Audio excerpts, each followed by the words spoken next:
dog action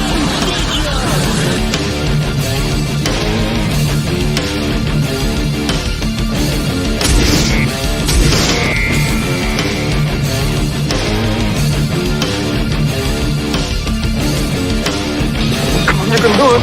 Wonder Wheel. I don't want to go through life being a Wonder Wheel murderer.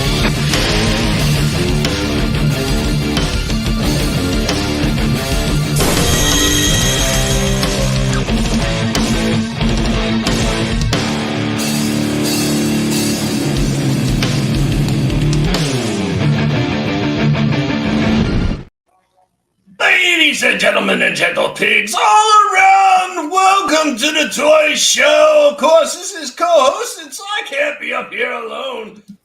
What's going on, everybody? Let's have a little bit of fun. Let's forget about how fat our bellies are from eating all that damn food. Of course, we here at the Guinea Pig Collective didn't eat shit because we ain't got no money. It all went towards the pigs, and they ate it all and gave me nothing. But how is everyone doing, Vinnie? What's going on, buddy? Hello, everyone, and yes, happy Pigsgiving to everyone. And yeah, for those, again, if you didn't get food, if you didn't eat food or whatever, and or it's just not a holiday you care about. I mean, we got stuff we got to be thankful for, I think, and it's definitely these awesome people on this panel. That's for damn sure.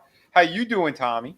No, I'm doing all right. And yes, let's absolutely give thanks to everybody that's been on. It's already on the panel. Everybody that's hanging out in the chat. RR, Chaos Hoy.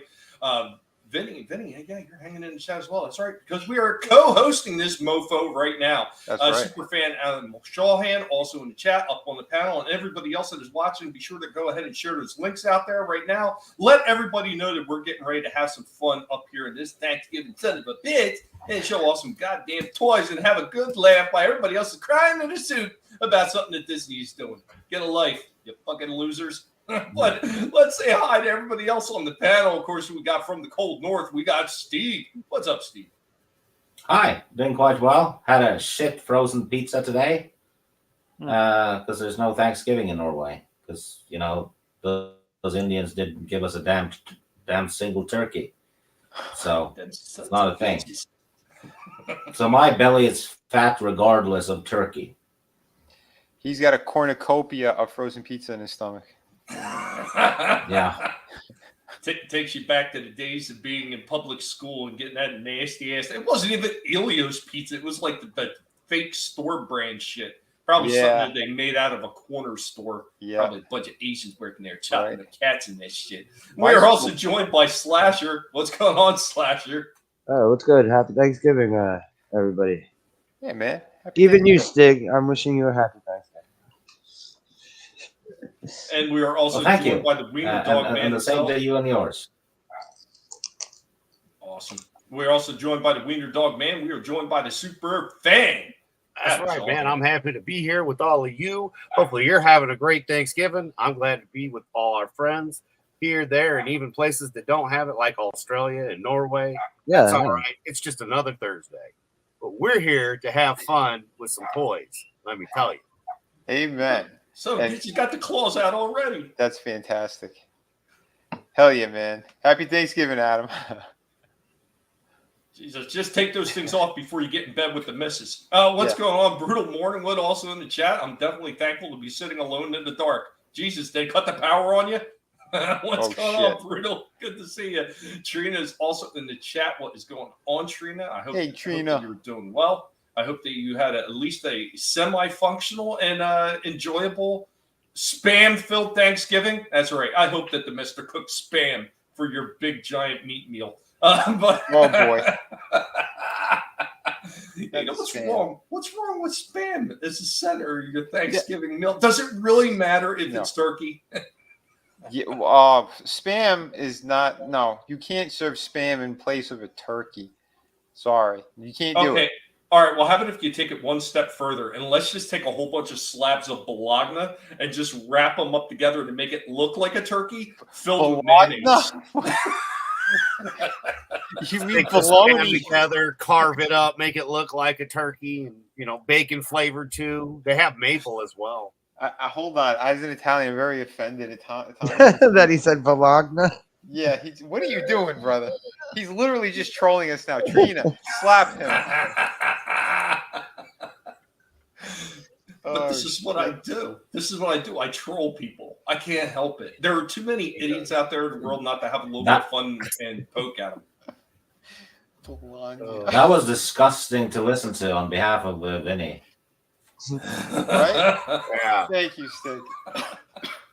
Hold on. You could be the Italian that's outraged, but we'll be outraged. That was the most fucked up Thanksgiving I've ever heard of. Right? Well, I've got a funny one for you. So, like, our oven didn't want to work today, and so no pie, no turkey. So we had fried chicken, close enough, right? Chicken's a better replacement than Spam, but I'm sorry. Yeah, right. So I order a pie from Perkins. You know, I'm like, all right, well, we can't bake, so I'll just order one. Screw it. And a brownie, because you know me. And the guy shows up and gives me the stuff, and I come in the house, and it's a fucking meal. Like, it's turkey, and I'm like, well, that's great. I got somebody's meal, but I feel bad for the guy. Well, actually, I was kind of pissed, too, because I really wanted the pie and the brownie. But, you know, it's like, if you're waiting on that meal, like, where's my meal? And, oh, here's your pie. I don't want a pie. I want a meal. I'm like, eh. But I don't care. I ate it anyway. It was lovely.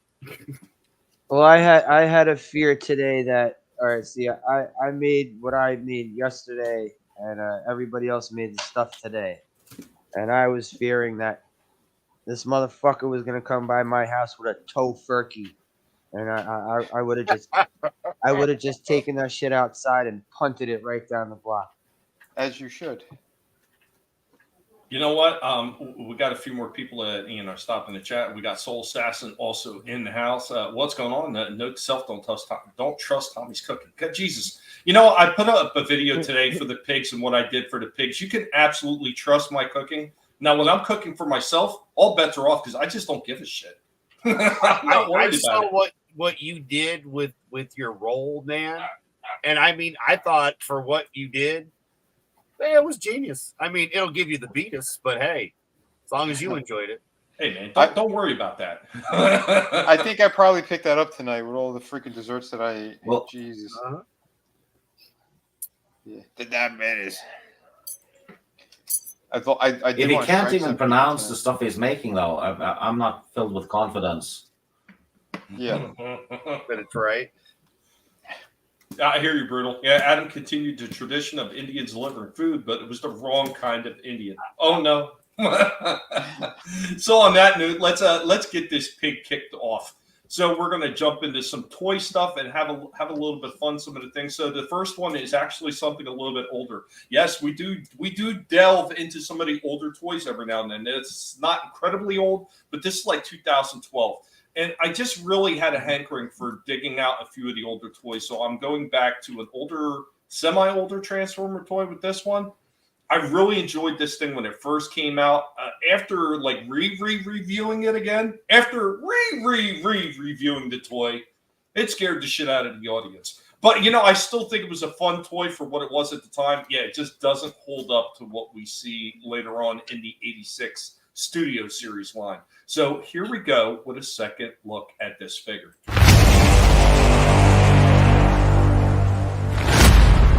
What's going on, and welcome back as we are hanging out with Cliff Jumper, the master of the Transformers. What's up, Jumper? And of course, you know, with Jumper here, we are going to be delving into a Transformers related topic. So this one is Fall of Cybertron. We've got Transformers Generations. We've got Grimlock. This is one I've had for a very long time. I really did enjoy this. And until the Studio Series 86 Grimlock came out, this was my definitive Grimlock. This was absolutely the best. I forget what year exactly this came out in 2012. Came out on the heels of the High Moon Studios video game. This was an amazing figure right here, and we're going to go ahead and we're going to take a second look at it. Right out of the box, here we go with Grimlock. This one did such an amazing job showing off how he looked in that game. Just tremendous work that they did on this one. He's got a fair amount of movement, goes out to the side, of course kicks up. He has a little bit of a thigh cut right there. He does have a knee joint, but the knee joint is very difficult to bend. It's like super ratchet and super tight, and I never understood why that knee joint was so damn tight, but it was. He has a little bit of movement down here in the feet as part of his transformation, but it kind of helps to stand him up because his feet move. There is absolutely no waist because he's such a huge blocky figure. He's got movement up here in the arms. Doesn't really go out to the side very much or nothing like that. And kind of a little bit of rock because of transformation. And of course he's got a nice elbow cut right there. Yeah, the articulation was a little bit limited in these. A little bit of head movement, not a whole lot. But he also has a few weapons as well. So let's get them out and take a look at them first.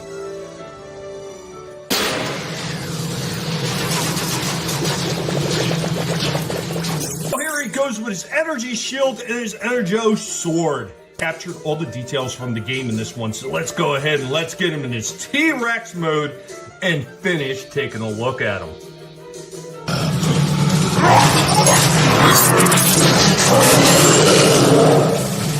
We go with Grimlock in his dinosaur form.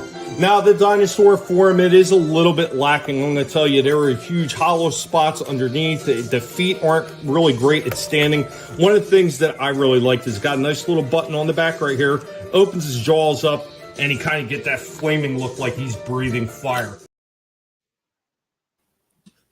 Yeah, that guy's pretty damn cool. Yeah, it really is a shame about the big giant hollow spots in the middle, and the way that the legs work is you got to kind of tuck them into the chest part, and there's a cavity. So once they're inside, they don't really move at the top of the hip anymore. So you only get that bend at the bottom of the feet to try to make them stand up. I think that's absolutely where they failed on this one. If they would have had something so the top of the hips could have moved too, as part of the dinosaur mode, it would have looked 10 times better. But I guess they were trying to do something to kind of hide that hollow spot in the chest. Yeah. But yeah, the light up feature was like, I love that. I thought that was such cool. A nice touch. I did like that. Yeah. All he needs is like one extra piece like that could cover up that gap, and it would have been, golden. Yeah. Because like robot mode looked pretty cool, and like the side and the top view looked great on him. But like you said, he had that big empty gap. Yeah, he looks fantastic from the side and looks fantastic as a robot. But when you start positioning him and you see the hollow spot and everything, and that's kind of a bummer. What's going on, Scrambles? I hope that you are having an awesome Thanksgiving. And what's going on, the Lurch? What's up, everyone? What up, y'all? What up? I hope that you're having a good one. Right. So that's what I got to kick this one off with. You know what? Even to this day, I still enjoy that piece. Granted, it does not hold up to the 86 version at all, but I think for what it was at the time, I think it was really nice because some of the other ones that they had put out were kind of lackluster, and this one at least looked like the Grimlock from the game. Yeah, Adam in his claws got his cigar going. Oh yeah. I mean, I have this awesome bit because, I played around. I sent it to Vinnie. He thought it was cool. I had to move stuff around, and I had some fun with it. Let me get myself off of the screen. Here we go. I have a green screen. There we go. So, yeah, that was me playing around with Vinnie's out of the first book, his art a little bit. And, taking some snapshots of the fun stuff while I was trying to set stuff up and have some fun. And Vinnie enjoyed the photos, so that's all. It was cool. Oh, wasn't a print you got? You literally just took it out of the book. That's the book because the rest of I was holding the book while I was taking the photo. Gotcha. Oh man, nice. Yeah, man. Yep. That awesome. Is the first art book. Good stuff. Yeah. But that image has been online. You know what I mean? So it's not like it's not something that's not. Oh yeah. No. Business card. And, Yeah. I had it on a business card, and I also I made prints and posters of that guy too. I mean, yeah. Well, it's a beautiful piece. I mean, and then like with the little Lego sets that I made, it just looked really good together. And I was like, that's kind of cool. Yeah, always nice, man. Always great to see. I see you representing the Shadow of the Kraken there too, with with Ann. Oh yeah. Well, but Nice. look, it's right by. I'll have to get a different picture, but it's right by where you go to get the coffee in a sandwich. It's perfect. Beautiful. You know, because she's sitting on the barrel with an apple. You know. Yeah. So Good stuff. Yep. Amen. Awesome stuff, man. Awesome. Let's see and make sure. What else we got here? Yeah, you got to watch out for those ones with the huge gap between your legs. But that's a story for another stream. Right. Cocaine is a hell of a drug. Yeah. So I'm going to roll into the second piece. Now, this one is going to be a hit or a miss for a lot of people because you either really like Star Trek or you can't stand it. I've always been of the camp that I like almost all those damn shows that came out in the early days. So I like Star Wars. I like Battlestar Galactica. I like Buck Rogers. And, you know, Star Trek was another one that was just right there with all that stuff. I enjoyed all those franchises immensely. And when I seen this one, now this is coming by way of Playmates. Now, Playmates has done a few of these ships. Like I have a Diamond Select, and they did their own version of the Enterprise 1701. Now, this one, I was kind of surprised to see. Now, I heard that they did this one like many, many years ago, and apparently they're re-releasing all the stuff they did a while ago. So they're kind of like taking a cue from NECA, and they're bringing it all back around for a lot of the fans that missed out the first time. And Yeah, I appreciate that. Playmates did Next Generation figures back in the day, right? Like in the 90s. Yes, right? yes. I have a whole bunch of them that were left over from my father. Eventually, when I get to that tote, I'm going to do a big show off because he had all of them. They're all sealed in the freaking on the posters. Nice. That's sick. And some of them he has doubles of. So if any of them are worth anything, I definitely will be selling the doubles. See, I was never huge into Star Trek, but I didn't hate Star Trek. So I was, I was one of those people that was like mad about Well, it. I remember a lot of people, they didn't like it so much when it was only the OG Star Wars with Kirk and Spock. You know, it was a love-hate relationship for a lot of people. And I think what really brought it on board for a lot of people or made them come on board is when they started doing the Next Generation. There was a little bit more to offer for anybody that was into science fiction.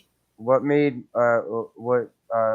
my pops liked OG and Next Generation. And what was the one with the bald black guy? That Deep Space Nine. Yeah, he didn't watch that as much as he watched the other two. But You know what? I was the same way. I was the same way. I didn't want to watch it at first. Like my father watched all of them religiously, every last one of them. And I used to watch everything with him. I used to go out to watch the movies when they were first coming out.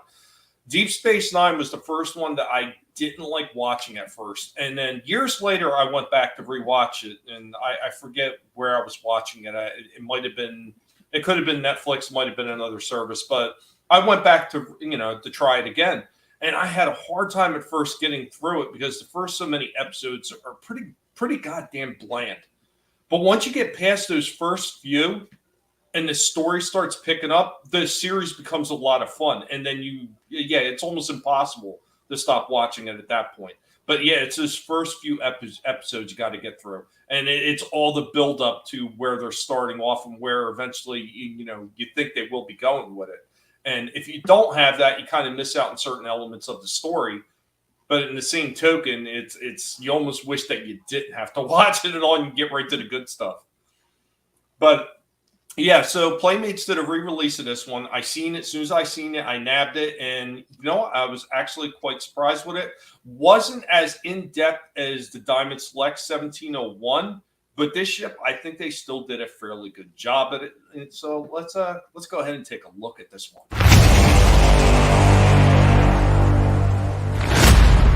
Oh, we are hanging out with Helmet. Oh, Helmet, what's up, Helmet? Oh, the science fiction pig. Getting ready to show off something science fiction related, aren't we, Helmet? Helmet hopes that you have fun watching this one. You can't be there for it. The item in question is a little bit too big, but he hopes that you enjoy it. Right, Helmet? What's going on? And welcome back. We had Helmet introducing us because unfortunately We got another one here. There's not enough room on the table for a poor helmet to take part in this review, but we do have something interesting for you Star Trek fans out there. So, from Playmates, this one it was just recently released, and they did the 1701. They did a communicator a long time ago, and they also did the face pistol. Now they've done Star Trek The Next Generation. They have done the Enterprise D. I'm going to get this out of the box and take a look at it. Engage. So right out of the box, this is how it comes. It comes separated. You got the main body of the ship, and of course you have the saucer section sitting right there. And then it also comes with a little display stand, a clear plastic display stand that you snap together. Okay, let's go ahead and get this thing together. So we got the Enterprise D all assembled right here. There's like a little button right here that just separates the saucer from the main body. So got a little switch down here on the back, and demo off and then on, and then there we go with all the light up features. So here we go with the Enterprise D up on its stand. Let's check out some of those sound effects. Red alert. Raise the shields. Lock on photon torpedoes. Fire. Engage.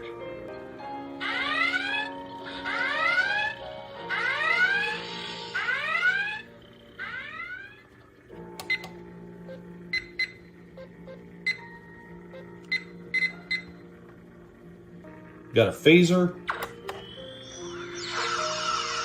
Yeah, there it is. So you had torpedoes and phasers. There was definitely a lot more sound effects on the Diamond Select one, but overall, for something that is under $40, and this looks really good, it lights up, it has sound effects, I can't really say I complain with it very much. Overall, I gotta say I'm pretty happy with this. This is a really nice representation of the Enterprise D from Star Trek The Next Generation.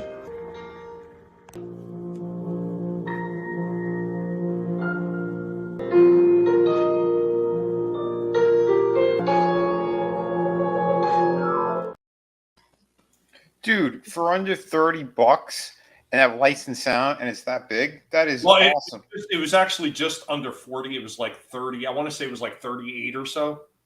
That's still great, dude. Well, you know, the Diamond Select one was over 75 when I first picked that up for the 1701. Mm-hmm. And yeah, for 40 even, like, yeah, that you can't beat that kind of price for something like that. You know, Tommy, when that spaceship talks, it sounds just like Patrick Stewart. It does.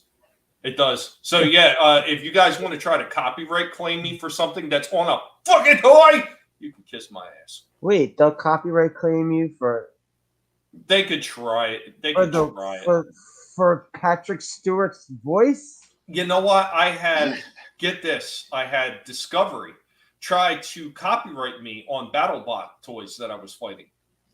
Yeah, I remember that. But wait, they tried to claim my toys because they said they look too much like the real BattleBots. Oh and I my said, you can God. go to hell. So wait, they'll try to do that over this friggin' Enterprise? Anything What is a possible. bunch of slack-jawed bundle of sticks. I love it. See, I would say if it was just my channel, but we're on both our channels. I know. And I've got to try to mitigate how ridiculous I get. Real quick, what's going on, King of Squibs? Good to see you, man. Happy Thanksgiving. Hey, what's up? What's that? Tweaky. Yeah, Tweaky and Buck. Yeah, Steve, I kind of figured that your computer froze. It's no worries, man. Thank you for stopping in for the amount of time you could. Jason Fox from 540 Studio. What's going on? Good to see you. I hope that you're having a good Pigsgiving. Bone, what's going on? Happy Thanksgiving. Happy Pigsgiving to you, too. Keely Chow also in the house. What's going on? What's up, man? Thank you guys for coming. Be sure to share the links out there to let everybody know we're having a little bit of fun on Thanksgiving, Pigsgiving, and just kick back and have a good time. Tree Rock Creations also in the house. What's going on, buddy? Good to see you. Yeah, I hear you, Bone. I was never into Star Trek either. I remember watching Deep Space Nine and Voyager, but lost interest afterwards. And you know, a lot of those shows, that was a problem with a lot of Star Trek shows. If you didn't sit through the early stuff, you couldn't get to the meat and potatoes where all the good stuff lied. And it was always like 8 to 9 episodes in is when it started really picking up. My favorite thing of Star Trek was Wrath of Khan, Part 2. That was my favorite thing. That Anything was a Star great Trek movie. that I've watched. Yeah. Well, you know what? Even going back, I'm sorry, Vinnie, go ahead.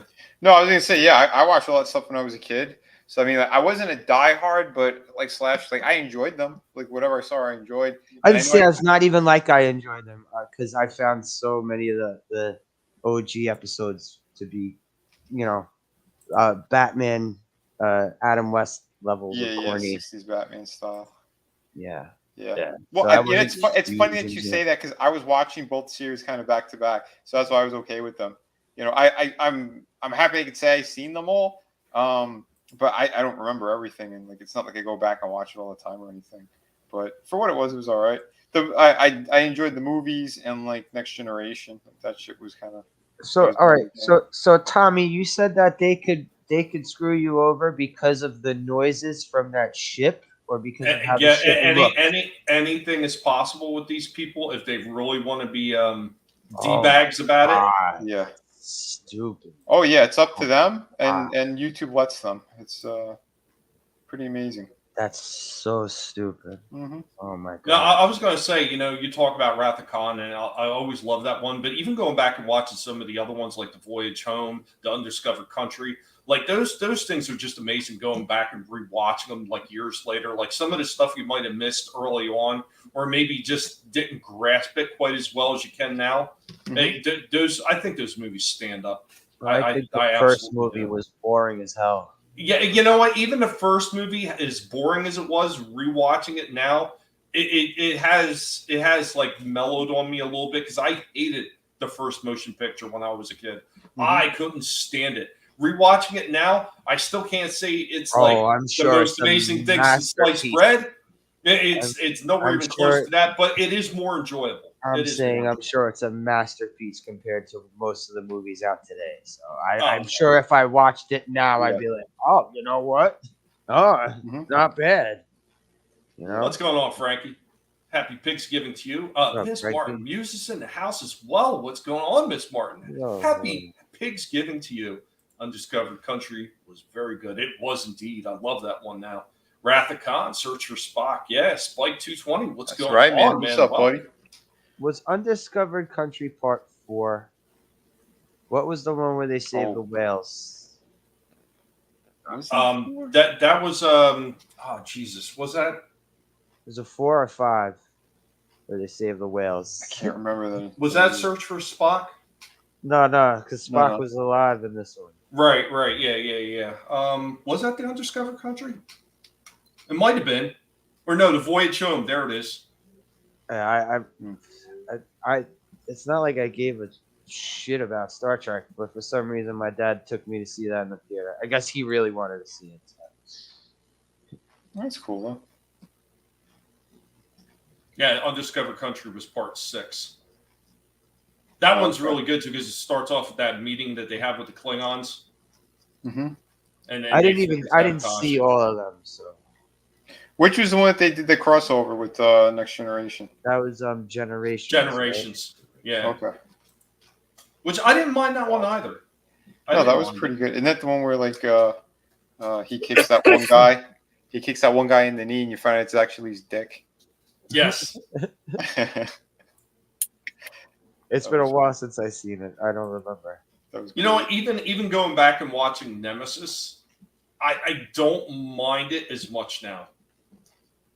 And I know a lot of people had a problem with Nemesis. Yeah. All right. Yeah, Part 5 was Shatner's directorial debut. Mm-hmm. Okay, RR says Voyage Home was Save the Whales. Yeah, that's what we said earlier. Spike had mentioned that. I've seen it right here. Yep. As soon as I seen Voyage Home and he had that open, I was like, yeah, that's right. It's Voyage Home. Yeah, that's the one I ended up seeing in the movies. I like that one. I remember seeing the one where they were together, Picard and Shatner. Mm-hmm. At theaters. The only thing I remember of the Save the Whales one was when they're on the bus and the punk rock asshole is playing the radio too loud, and Spock has to give him the Vulcan neck pinch to shut him up. You know what my favorite scene was? And it's the most mundane scene technically. So when they go in and they go to talk to that guy and they're trying to get the plastic so they can put, the walls inside the Klingon ship so they could put water and everything and get the whale. So when he's trying to tell him about transparent aluminum, and he's like, yeah, sure, just use my computer. And he's like, computer, you got to use the keyboard. Oh, a keyboard. Oh, quaint. And he's cracking his knuckles and starts using it. That was the one scene that always cracked me up because you think about somebody from the future is not used to our low style of tech. That's pretty much what they'd be like. That's funny. Like, take one of these dumb young kids today and throw them back about 30 years and make them use a rotary phone and just watch their heads explode. It'd be absolutely hysterical. Oh, yeah. They'd cry. They'd cry and ask for help. What do you mean? I can't walk away with the phone? I got to stay right here? Wait a minute. Oh, I messed up. What do you mean I got to start all over again? Wait, Or who the hell did I call? Let him use a dial for a television. Oh, yeah, right? Remember that? You had to get up and change the channel. Like that. You actually had to get up off the couch. Imagine how upset they would be if they have to use a payphone, meaning they'd have to have cash on them instead of their stupid apps and everything. Right. Oh boy, the meltdowns would be hysterical. They threw all that shit out, right? Like there's no like Superman can never change. Right? Yeah, Miss Martin, absolutely. Yeah, things suck so much nowadays. Mediocre seems masterful now. I know, but some of that stuff, I think we took a lot of the franchises, movies, toys, and everything. We took a lot of them for granted just because we got so inundated with so many really great toys, franchises, and everything else that it was like, that's okay, but it's not all that great. Now you look back on it now, and you're like, shit, that was actually really ahead of its time. You think back about it now. So, I mean, we were spoiled. We absolutely were. I mean, just think, I see you got something there, Adam. I'm going to get to it in a second. You just think about all the stuff alone in all the cartoons, like all the amazing music and everything that they had for each one of those cartoons, those unmistakable jingles for all those shows, and even the regular TV sitcoms and everything. Yeah. I mean, do we really see that kind of level of detail and respect put in the shows now? I mean, they got some generic song now that they play in front of it. Like it's probably from some artist. They didn't even have something made specifically for the show. Yeah, even the lamest sitcoms had memorable friggin' theme songs sometimes. Yeah. And you knew the jingle, too. Yeah. Yeah, it was like even if you didn't watch the show, because I couldn't stand Who's the Boss. I even try to watch Angela, Mona, Samantha, Jonathan, gay kid. Oh, all right, Jonathan, that was it. you're okay, Jonathan. But I still know the theme song to that stupid show. Yeah. Brand new life. Brand new life. Spike 220 says, I'm not a Trekkie, but working at Blockbuster in high school and college, got to watch films, and I loved them. Saw Nemesis was the only one I saw in the theaters, and I like it. Yeah. And RR was talking about all the original crew movies were decent. Motion picture and 5 were the weakest entries, but still fun to watch. I agree. Yeah. Frankie says he saw Wrath of Khan in theaters, too. Awesome. What's going on? Curtis Wisey, my man Curtis. Happy Pigsgiving, buddy. Hell yeah, man. Yeah, because you can't really say like any of them like really sucked. They all had like good qualities to them or something was good about them. Star Trek to me was always like I don't mind it, but I don't love it. That was it wasn't a franchise I hated, Right. It's like, oh, a new movie came out. Yeah, I was middle of the road with Star Trek. Like Tommy, you were saying before that people either loved it or hated it. I was that guy that didn't either one. Yep. Same. I have a couple of fucking Star Trek comics for some reason though. Right. A couple of the DC ones from the 80s for some reason. I don't know why. I never got the comics. I never I never, I like the show and stuff, but yeah, this is just art and life, mixed together. What fun, right? Yeah. And again, Good it's stuff. just I had the set and I just thought of it, and I like that last shot where I had the cable that kind of goes through your artwork. Yeah, It's it's like an extension of it. Yeah, right. So, and again, this is just me. I haven't done photography in a long time, and I just was having fun. I already had to do all this, and what better way than I know, Vinnie, you got to see these, but I was like, I just wanted everybody else to kind of get to see the. I thought it was cool. Oh, dude, it's very cool, man. Kind of one of those things when you get those, because even at being 48, I play with my Legos. You want to know how high I must Yeah, be dude. right now, Adam? I thought that was a friggin' monitor. I thought that was a monitor screen. Oh, that's great. Yeah. It's just, but it was Vinnie's art, and I was able to mimic it with my toy, and I was just like, man, that's just awesome. I was like, okay, why not? And I mean, this is all about toy, and what better stream to share on Thanksgiving? This is something I was thankful for because I was able to do this and then now share it with all of you, Nice, and, of course, and the artist, so. Hell yeah, dude. That's the way it's done. Speaking of which, too, I think it's a good time for a quick plug. Yeah, for those who didn't know or they just weren't aware, I do have a new art book that's out, The Art of Vinnie T, Volume 3. Jump on that today. It is completed. It's beautiful. I even have a printed sample copy. So yeah, if you want to back that, all my stuff, this stuff gets to you. You don't have to wait. I'm running a campaign that means the book is all put together. So get ready for it. Jump on it. 64 pages. I think this thing is beautiful. Plenty of great options. Original artwork tiers. We got a bunch of nice stuff here. And the better this campaign does, like I said, if we can hit some stretch goals, I'm going to put even more artwork in it and give you like perfect binding. So if you want that to happen, please jump on it. This is a brand new piece I did. Actually did this the other night. We were on Etep Bakunian's channel. And during the show, I sketched this one out. We get some more new pieces. I'm actually working on another one too right now. We have an Incredible Hulk piece that I'll be putting up before you know it. So if you want some extra good stuff, we got it. A couple more original art pieces are available here. A few of them sold out. Supergirl sold out. The Turtles sold out. Should probably update that, but I will. If you go on the side here, you'll see the tiers and the different options. So jump on some good stuff while you still can. All my art books are in this campaign now, by the way. I did remove them off of City of Venus, which is also still an active campaign. But we only have 20 sets left if you want all three together. So don't sleep on that one because right now I'm not going back to print on 1 and 2. But if you want them all three of them, they're going to be an awesome, gorgeous set. We'll play the trailer real quick too.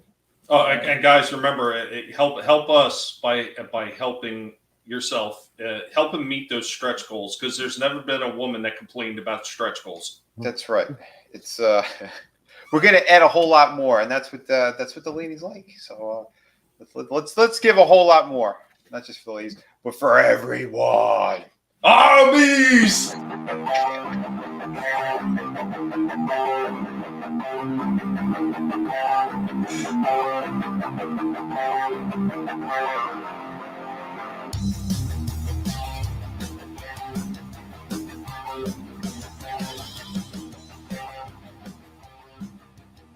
Hello, everyone. This is Vinnie Tartamella, and this is The Art of Vinnie Tartamella, Volume 3.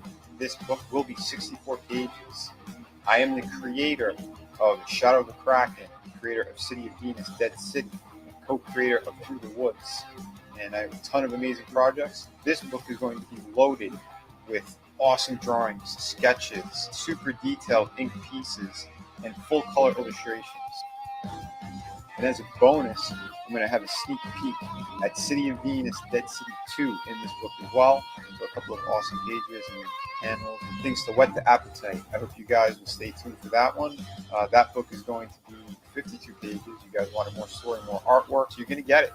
So thank you so much for all your support. Again, this book will be 64 pages, so bigger than the first 2 volumes. Back this book today.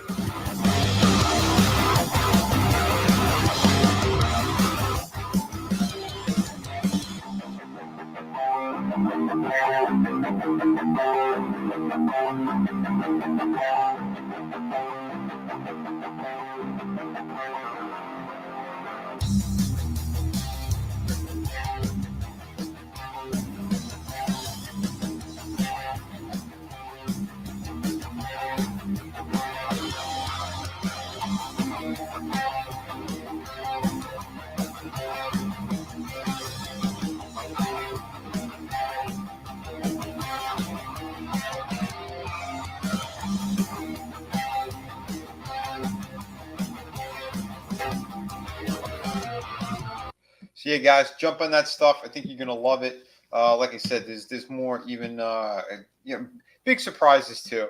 I didn't want to just show everything on this campaign, but yeah, there is a lot in here. So yeah, I think you're gonna be very happy. I know RR he beat back a bunch of stuff recently, and thank you again, brother. Yeah, those things are all in the mail. But yeah, this one, as soon as I get paid from it, which it'll be around 50-something days from now, we go straight to the printer.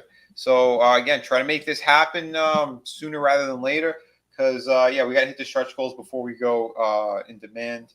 And again, yeah, I'll be in demand for a little bit, but yeah, let's hit those stretch goals before that, because that's how you're going to ensure unlocking some really cool stuff for everyone. So hell yeah, and yeah, we'll kick it back to you. And then I'll drop the link again.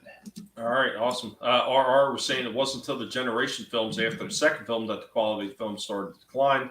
They were masterpieces compared to JJ Trek. I could not agree anymore. Brutal said he had to dismantle his Lego City in the basement. Oh, that sucks. Oh shit. Yeah, it was a bummer, but maybe someday I could set it back up. Yeah, hopefully. RR, I'm looking forward to flipping through it as soon as it arrives. Awesome. Yeah, man.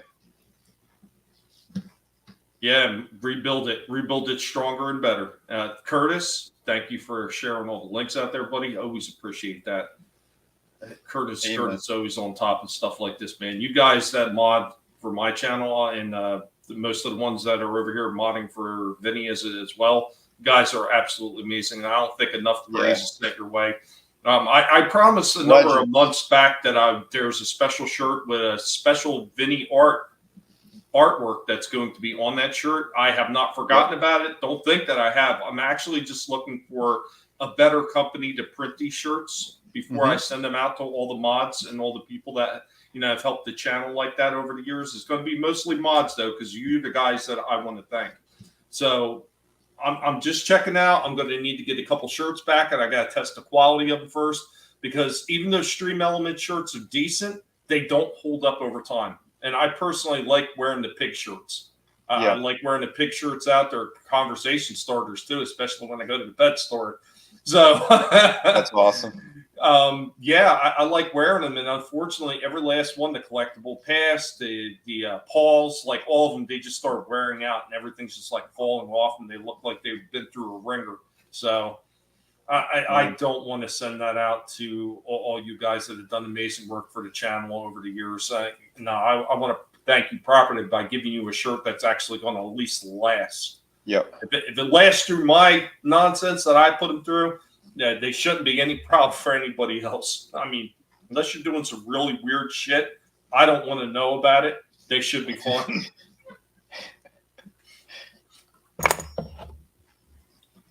You have a library coming. Awesome. Yeah, man. Hell yeah, dude. I have not been disappointed with the people that I've backed. Like, there's a few people that their projects were maybe not as good as I was hoping, but as far as like the main people that I've backed over and over again, I haven't been disappointed with their work. So Vinnie is definitely one of those guys, top tier with everything he's done. Brian Kriskow with a 6-gun gorilla. Yeah, he's another one that absolutely knocks it out of the park. Amazing work that as far as the writing and everything that Chris is doing. Yep. He just that the first one he didn't have an artist that fully, how can I say, developed the way the world should look for him. And that's what he kept saying over and over again. So he's got new artists working on that, and hopefully they hit all the marks with all the artwork for what he envisions it to look like this time around. And Chris will be a lot happier with his project. And there's so many other people. Just stop and look and check out some of the work. Usually we're surrounded good people, like you're talking about novels. Kai MFS with Space Crime Domino, absolutely awesome. Yep. All the evolution books from Adega Outlaw, absolutely spectacular. I still haven't had a chance to get into the Blood Witch stuff, which I'm going to as soon as I can make my finances stretch enough to be able to get it. Right now, everything's been incredibly tight because, Bidenomics, folks, Bidenomics. Even toy purchases have been cut down to a minimum. So, yeah, they are bending us over. Conversation started better than a picture. My ex-wife is trying to get rid of the guinea pig she got for our daughter. I'm tempted to take him in so he isn't so lonely. Oh wow. Yeah, guinea pigs, man. It's rough when people get them and they're not prepared for all the care that it takes to take care of one. I mean, it's like any other type of pet. It's always more than what people expect, but a guinea pig, there is a lot of care that's involved. And a lot of people can't handle it. And guinea pigs are always better, at least in pairs. The pigs get lonely themselves. Right. Oh, you have an announcement soon? Oh, sweet. Oh, okay. Yeah, cool. Yeah, just let us know. And if at any point you want to come in and you want to talk about it, just let one of us know. Yeah, man. Yeah, you're always welcome. Don't forget that. I know sometimes we forget shit too. We forget to drop links, but yeah, anytime you got, you want to pop in, Tree Rock, you've been awesome. Absolutely. Costs more to live the same, right? Yeah, absolutely. But let's get back into some of the toys. So I got a toy break here. Now, of course, almost all my toy breaks, most of them are always almost exclusively stuff that I've seen on the shelves in stores. And one of these I was questioning at the end. I'd actually shared it in a few DM chat groups and stuff like that. And I was just miffed by this stupid looking thing. But here we go with your toy break for tonight.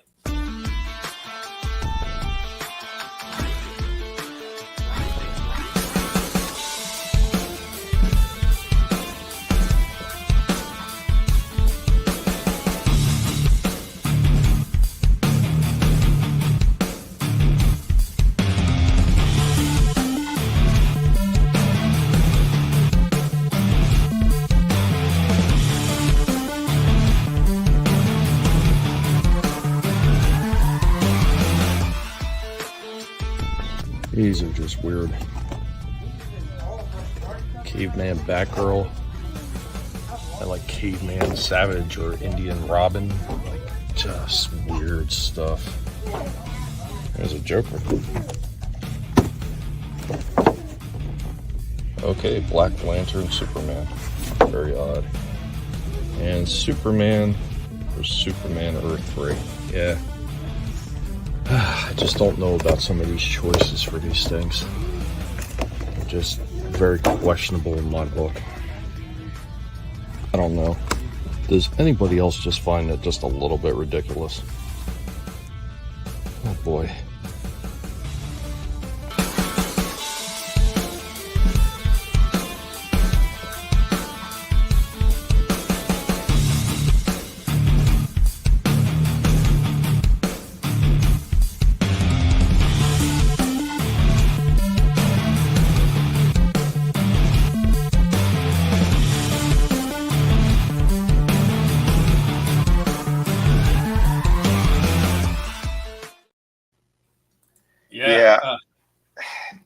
That Star Wars shit is so lazy and shitty. And that McFarlane stuff, man, I don't know what the hell he's putting out there. Even the ones that look like halfway decent, there's some kind of issue with them. Like I saw that Supergirl, I was like, yeah, that looked pretty good. And then you take a look, she's got painted legs all the way up. It's like, it's not thigh-high boots. It's just like painted pants and a skirt. Like it's just stupid as shit. It's like insulting to the character and to the fans. What was that Superman 2-pack? It was Superman and Ultraman. Was that correct? No, Superman and another alternate Earth. Was that the Superman. Crime Syndicate Superman? I don't recall. I stopped reading that shit a long time ago, so I have no clue. That whole right here, Crime though, Syndicate is old though. That's old. Probably. This right here was my thoughts exactly, Frankie. Mhm. Why? Just why? Yep. Oh, the one we saw a couple of years ago was way fucking worse. Holy shit, that thing was terrible. With the with the green and red and brown all over them. Mm-hmm. They look like shit. Oh, Scrambles. Hit me up on Twitter later after the show. I'll talk to you about what you know.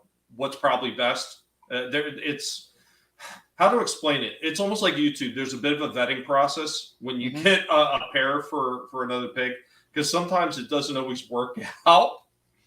And I had that problem with Rorschach and Stripe. Those two, like fire and water. They just did not get along. Damn. You had one hamster escape all the time. Could have named it Houdini. Nice. And what's going on, Edwin? What up, man? What's Good to up, see man? you. What's up, man? Oh yeah, I think he's got a new project out there too. Go check it out, everyone. Yeah, drop a link if you want to, man. Yeah, man. Guinea Everyone's pigs good are people. always more powerful in the collective. Damn right. I'm sorry. Yeah. Go ahead, Vinny. Yeah, no, I was just saying. Yeah, everyone's good people, man. Yeah, go support them too. Who was the Build-A-Figure of those figures? Did you get to see who that Build-A-Figure was, Tommy? I think I'll it's be honest. Cyborg.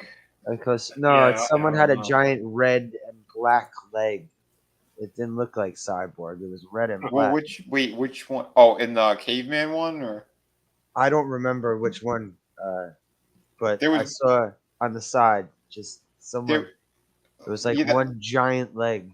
okay. Well, I know that there was that female. I don't know if it was supposed to be Wonder Woman. She had weird armor on. She came with a cyborg head.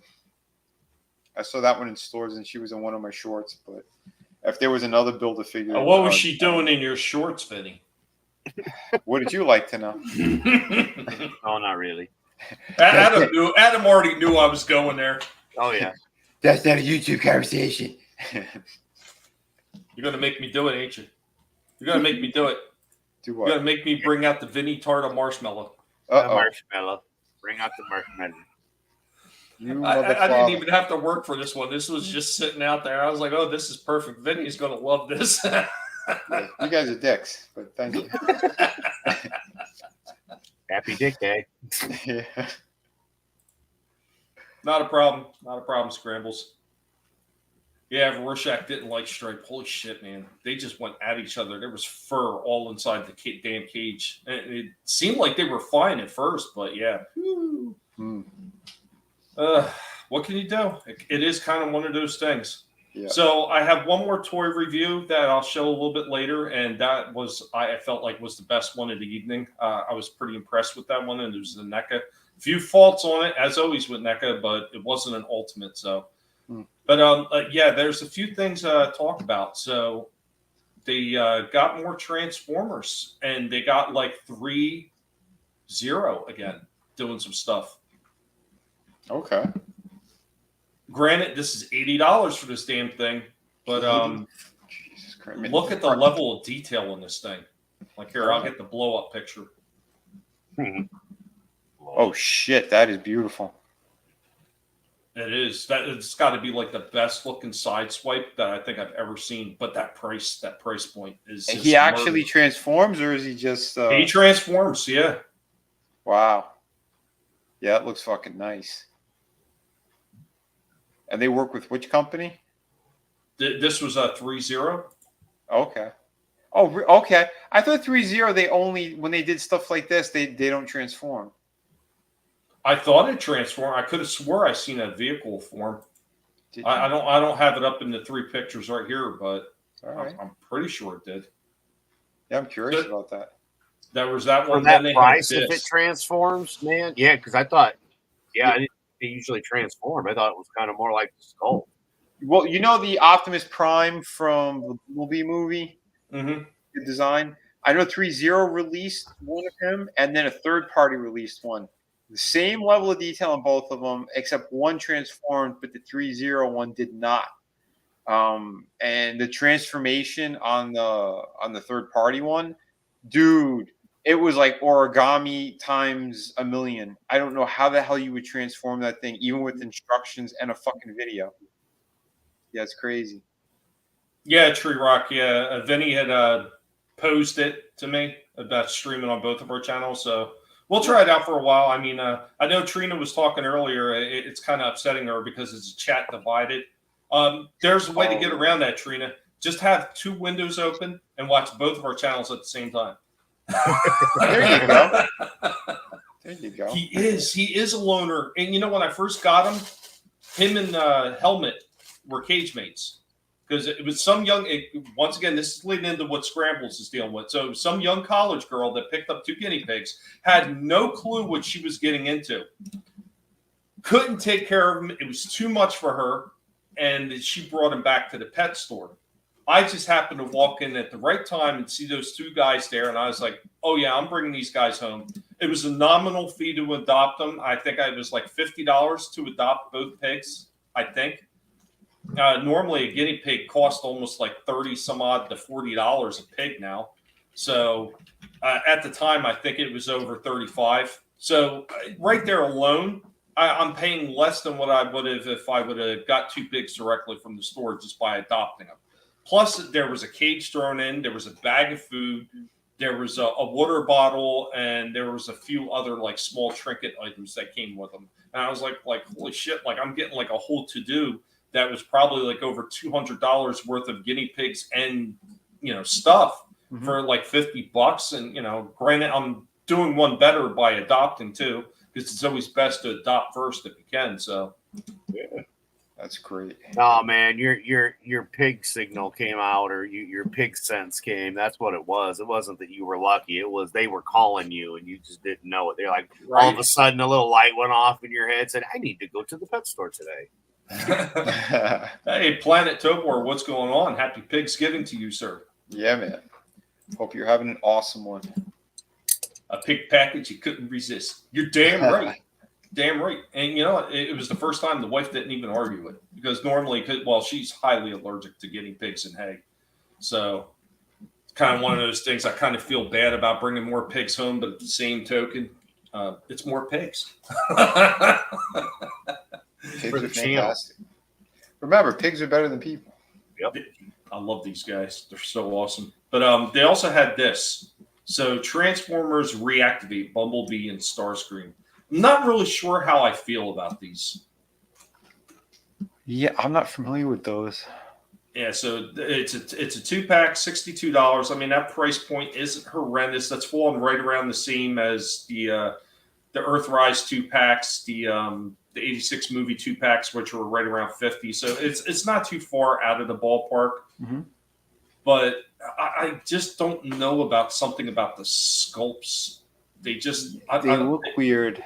Like they look elongated. Yeah, Bumblebee should not look that big. It doesn't make sense. He's not supposed to be anywhere near Starscream size. No. Starscream, he ain't that bad, but again, it's very stylized. Do they have a better shot on him? Okay, yeah, I was going to say transformed. That's an interesting design for Bumblebee. I don't hate it. Like a weird dune buggy look. Yeah, that's kind of cool, but robot mode looks kind of odd to me. Because it reminds you of a VW bug dune buggy, Yeah. No, what was that company that was doing that? They had a whole line of mini car the Cooper mini vehicles. Oh, okay, the Mini Coopers. Mm-hmm. Then they also had this 2-pack. Yeah. Planet Topor, he says, yeah, they got Fist of the North Star proportions. Yeah, right. I would agree with that. Bumblebee's been taking his vitamins. So then they had this. They had this one with Prime and Soundwave. So they kind of went with something that was almost like the High Moon Studios look for Soundwave with the vehicle form. Yeah, hey, it looks a little bit like that. Yeah, like the video game. Yeah. So here's just a picture of those two. Same thing, a $62 price point. Yeah. I think Prime looks okay proportionately, but Soundwave looks odd. Yep. His legs are too thin and too tall. Vehicle modes look pretty good, though. Yeah, both of those are pretty nice. Yeah. Yeah. Not too shabby. Prime, I like that of course, he comes with his Ion Blaster, and he comes with a freaking Energon Battle Axe. Go ahead, Vinnie. that's a tiny Energon battle axe. It should have been a lot larger. Yeah, up that thing. But I like that they gave him, if you go back on the that kind of front grill thing there with the spikes, that's pretty cool.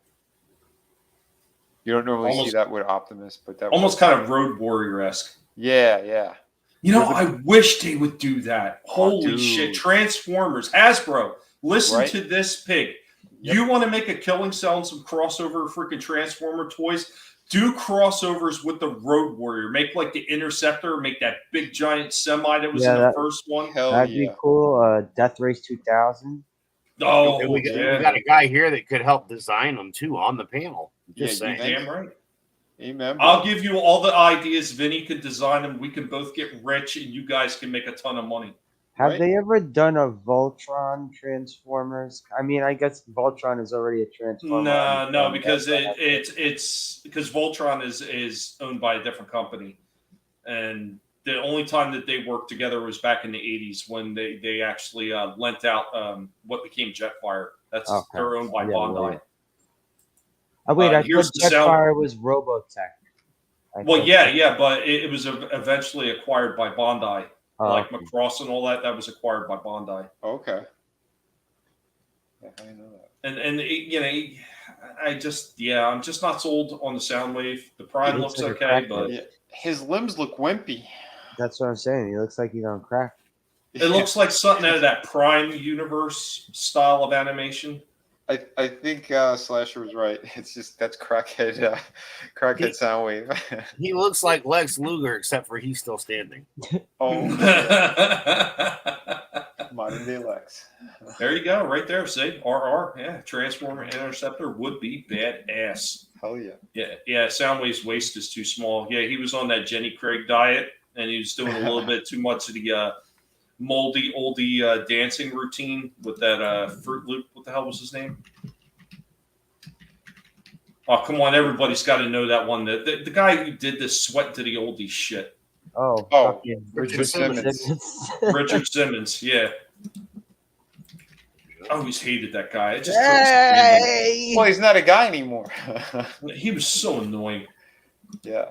Yeah, annoying, but you know what? Them big women loved him. Mm-hmm.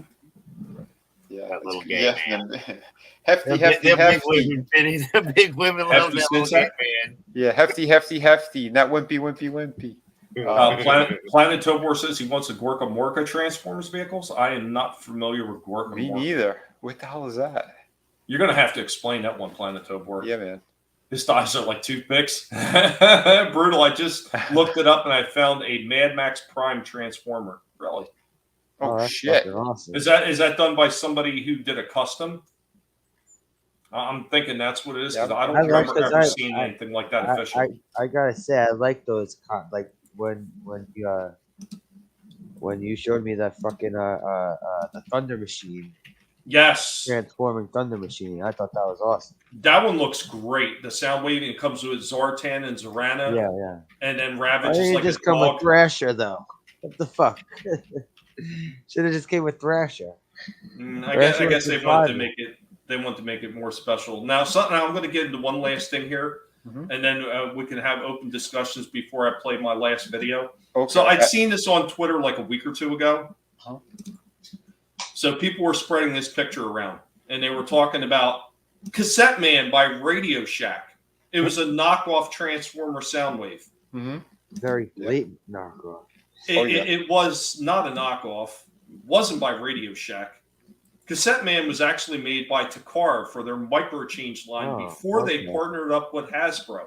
I know because I had this damn toy. And for the longest, I didn't know what it was because we'd gotten at a flea market back when the flea markets used to get things from overseas without all the licensing shit that they do now. Yeah, so we used to get stuff over from Japan and everything like that, the U.S. Indoor Flea Market. And I've talked about this numerous times. I picked up a whole bunch of micro change figures before they were branded to Transformers. Cassette Man was one of the ones that I had. Yeah, and so I don't know where they got this lame brain idea. It was Radio Shack. Somebody put some weird shit out on Reddit or something like that because I seen the post, didn't know what the hell they were talking about, and said it was a knockoff Transformer. And then right there, pre-Transformer Soundwave. Yeah. Well, that's it, right? Would you say it's Pinterest or something? So yeah, someone just saw it randomly and made up a story instead of finding out. They did the same thing with Shockwave, and they said, "Oh, Radio Shack had this fake Shockwave." No, Radio Shack acquired the licensing for the Shockwave character, the same as Hasbro did, because it was called the Magnum. What was it called? Astro Magnum, and it was done by Toyco of Korea. Oh wow! And Toyco of Korea, they sold it out as Astro Magnum. They sold it as Galactic Man in Radio Shack, and then they also sold the license off the rights to Hasbro, who repainted it purple and made it Shockwave.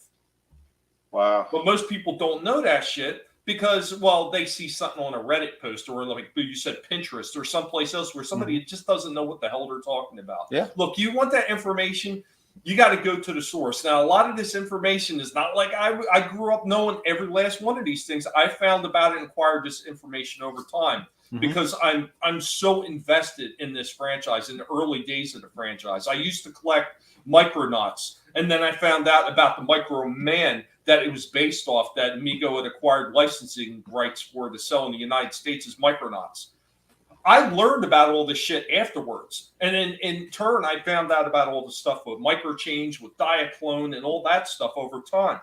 Most of these people, they don't know nothing. Somebody posts some bullshit, and everybody else, well, it's on the internet, so it's got to be true. It's like that old Geico commercial. You know, I'm meeting my man here. He's a French supermodel. How do you know he's a French supermodel? Oh, it's on the internet. It's got to be true. Yeah. Oh, shit. That's funny. But yeah, you know what else is on the internet? And I actually, I saw it in stores. This guy, his street date isn't supposed to be until the 26th or the 27th. So I could not purchase this guy, but I found out when I went to the register. So here is Stranger Things mixed with Transformers. They got the license, and this thing actually looked really damn cool. And his name is Code Red, right? Yeah, Code Red. And this is pretty damn nice. They've been doing these crossovers now for a little bit, but I was truly kind of impressed with this guy. You know, and you know what? In that one right there, I just hope that that's not the bad version of the figure, because if you remember, I did that review on Ironhide and Proud. Yeah. Oh no, that's an Ironhide body. Yeah, they had a similar kind of transformation on it, the way that they did it. But yes, from what I understand, this is a superior version of that. Like whatever issues that thing might have had, they kind of they updated it. But again, same thing with the Back to the Future car. That was another. That was they used the same type of mold and just changed a couple of pieces essentially. But it's the same transformation. That one was tremendous. I have that one. Yep, same. Good figure. Yeah, we both reviewed it. The DeLorean one was pretty damn sweet. The Ecto one was really good too. Yeah, except for the backpack shit. Yeah, the backpack shit that didn't pour it in. That's the only part that really pissed me off about that figure. Yeah, I was tempted on that guy. I only saw him one time in stores, but this guy too. Like, I'll probably never be able to get this thing now, because they disappear right away. You know, it's bullshit what they pulled, but yeah, it sucks. I do know someone they got, I guess, early copies or whatever that Hasbro had sent for like some of those other reviewers. But even if you open up the box, it has like the grease pizza stain on the top of the box on the inside. But that pizza stain is like the Demogorgon. It's like a couple of different things from the show, which again, that's genius. That's not a level of detail that you normally see with this type of stuff. It's just like, yeah, we'll do a nice, pretty outside box. No, they even did the inside properly. So that's pretty jaw-dropping. You know, if I'm able to get my hands on him again, yeah, I would do a review on this guy. Well, I would say that's one of the things that they do knock out of the park. Now, there's been a few absolute misses, like the Dracula one, the Draculus. Yeah. Awesome looking, but the design flaws that are in that one just took all the joy I had out of reviewing that thing. Like, but the packaging, same thing with the packaging on that, absolutely killer, inside and out. Same thing with the Megatron his tank. Absolutely terrible design work on that Megatron figure. It looked great as a his tank, looked mediocre as a robot, but all the packaging that they did on it, on the inside of the box and everything, outstanding. Absolutely outstanding. That's awesome. Yeah, well, I like the Back to the Future one too. It was more simple, but they did it like old school, Generation 1 type Transformers, where you open up the side of the box and just kind of you could like roll it out like down a platform type of thing. Like it was nice. It was simple, but it was nice. So a Planetoid finally got back. Gorka Morka was Mad Max plus Orcs Warhammer 40,000 board game from back in the early mid 90s. Nice. Emphasis on ramshackle vehicle combat. Awesome. That's awesome. That is cool. I did not know that. Wait. Hear me out. Disney Star Wars meets Barbie meets the bottom of a toxic waste sewage dump lit on fire. Huh? It's going to be the next sliced bread. Yeah, but you know what? All the misery tubers, they'll watch it for you. That's right. Hey, I'll review it so you don't have to buy it. I can't be fooled. You can't fool me once. Fool me once. Shame on me. Fool me twice. I'm going to come to your house and set it on fire. But that's all I had in the extra way of news. Stuff that I wanted to touch on as far as what I seen the meatheads on Twitter talking about. So, what's going on, Samba Go? Good to see you, man. Hope that you had a really awesome Pigsgiving. Tommy can't resist an outstanding package. You know what? And Vinnie is the same way. He knows quality when he sees it. Oh, yeah. Yeah. Quality is what it's about. If you want some good shit, man, the companies better step it up. Yeah, Adam, we see the quality all around you. Go ahead, keep bragging, you son of a bitch. I tell you, before I get into my last review, and then we have open panel discussions, whatever you guys want to talk about. I want to say one of the things that I'm thankful for. I'm thankful for all the family and friends that I've been able to hang out and talk with over the past God knows how many years now. All you guys have been absolutely fantastic, man. Most of you guys, I have your numbers, and we've talked, like regular over the phone and everything like that. All the people in the chat that always hang out, and I have the chance to interact with you on smaller scale in the chats or everything like that. You know what? You guys are all amazing. Curtis is actually one of the guys I've had a few at least chats over the phone with and everything too. A really good guy. He's been hanging around my channel for a long time. He was pushing me when I was like, I don't know if I'm ever going to get beyond 30, 40 subs, whatever the hell it was at the time. And he's like, you could do it, man. Don't give up. And I always appreciate that.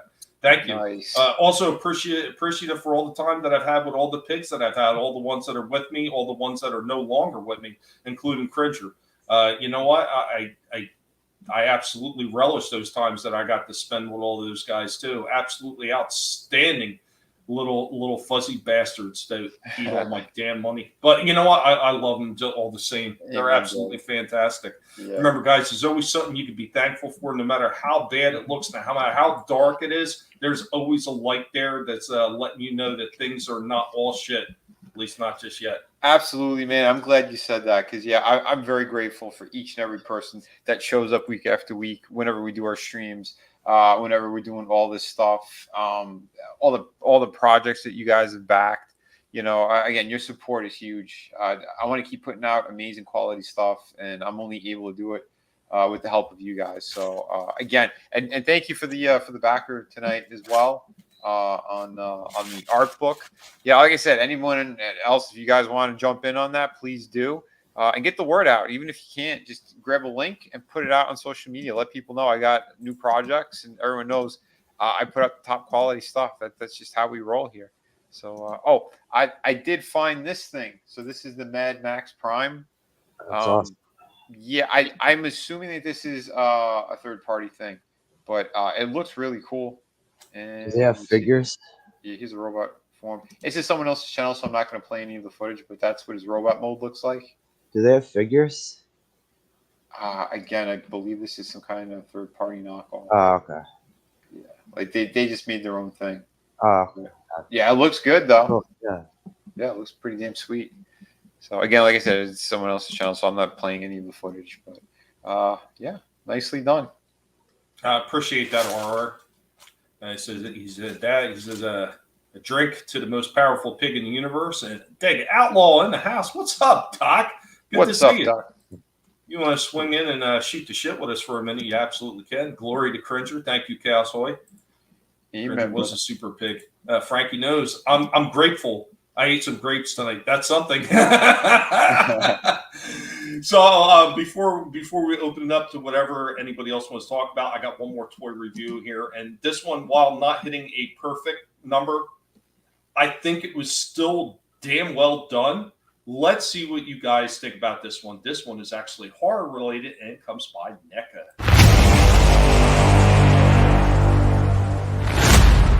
Welcome back as we're hanging out with Stripe, the horror icon pig. What's going on, Stripe? You having some lettuce? You chilling out, waiting for the next horror review, my friend? Absolutely, and now we're going to get into it. This one is the 20th anniversary. House of a Thousand Corpses by NECA. We have Captain Spaulding. Let's get this one out of the box and take a look at it. I'm going to have to be taking your car today. You have some top secret clown business that supersedes any plans that you might have for this here vehicle. So right out of the box, here we go with Captain Spaulding. Stripe, are you done with all your lettuce already, my friend? There you go. One small piece left. A lot of soft goods on this one. The feet are a little bit jacked up. Now, because this is not an ultimate, there is absolutely no rock in these. I mean, you have a little bit of pivot right there, but no rock. So you can't really straighten these feet up. So it gets a little bit difficult to get him to stand up straight. That is a little bit of a downer. But traditional articulation that you would see with these, with the kick up, not as much kick back, unfortunately. There is some, but not a whole lot. He's got a pretty decent knee bend right there. And of course, he's got the pivot right here at the foot.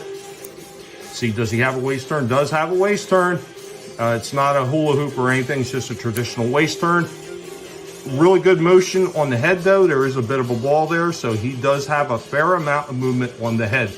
And the likeness is there. That is amazing. That looks really good. I like the way that they did that. Of course, the arms move out, got an elbow bend, and got pivot here in the wrists. Overall, most of this figure looks really good. It's down in the feet, man. Whenever it's not an ultimate, the feet. There's always something about it with the ankles and the feet are just not right.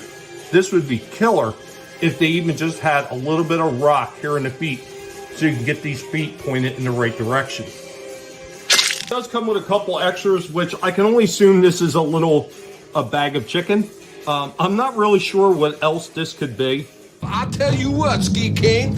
Why don't you just take your mama home some chicken, and then I won't have to stuff my boot all up in your ass. He does come with one other extra, and that is a couple of extra hands. Keep your paws where I can see. Yeah, don't move. Here we go with the last of accessories. He's got two hands, giving everybody the middle finger. But as an overall for a NECA figure, representing Sig Haig as Captain Spaulding,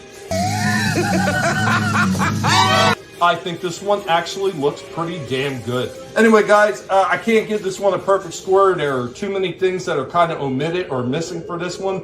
But I will say that this one is a very solid 8 out of 10. Yeah, he looked great.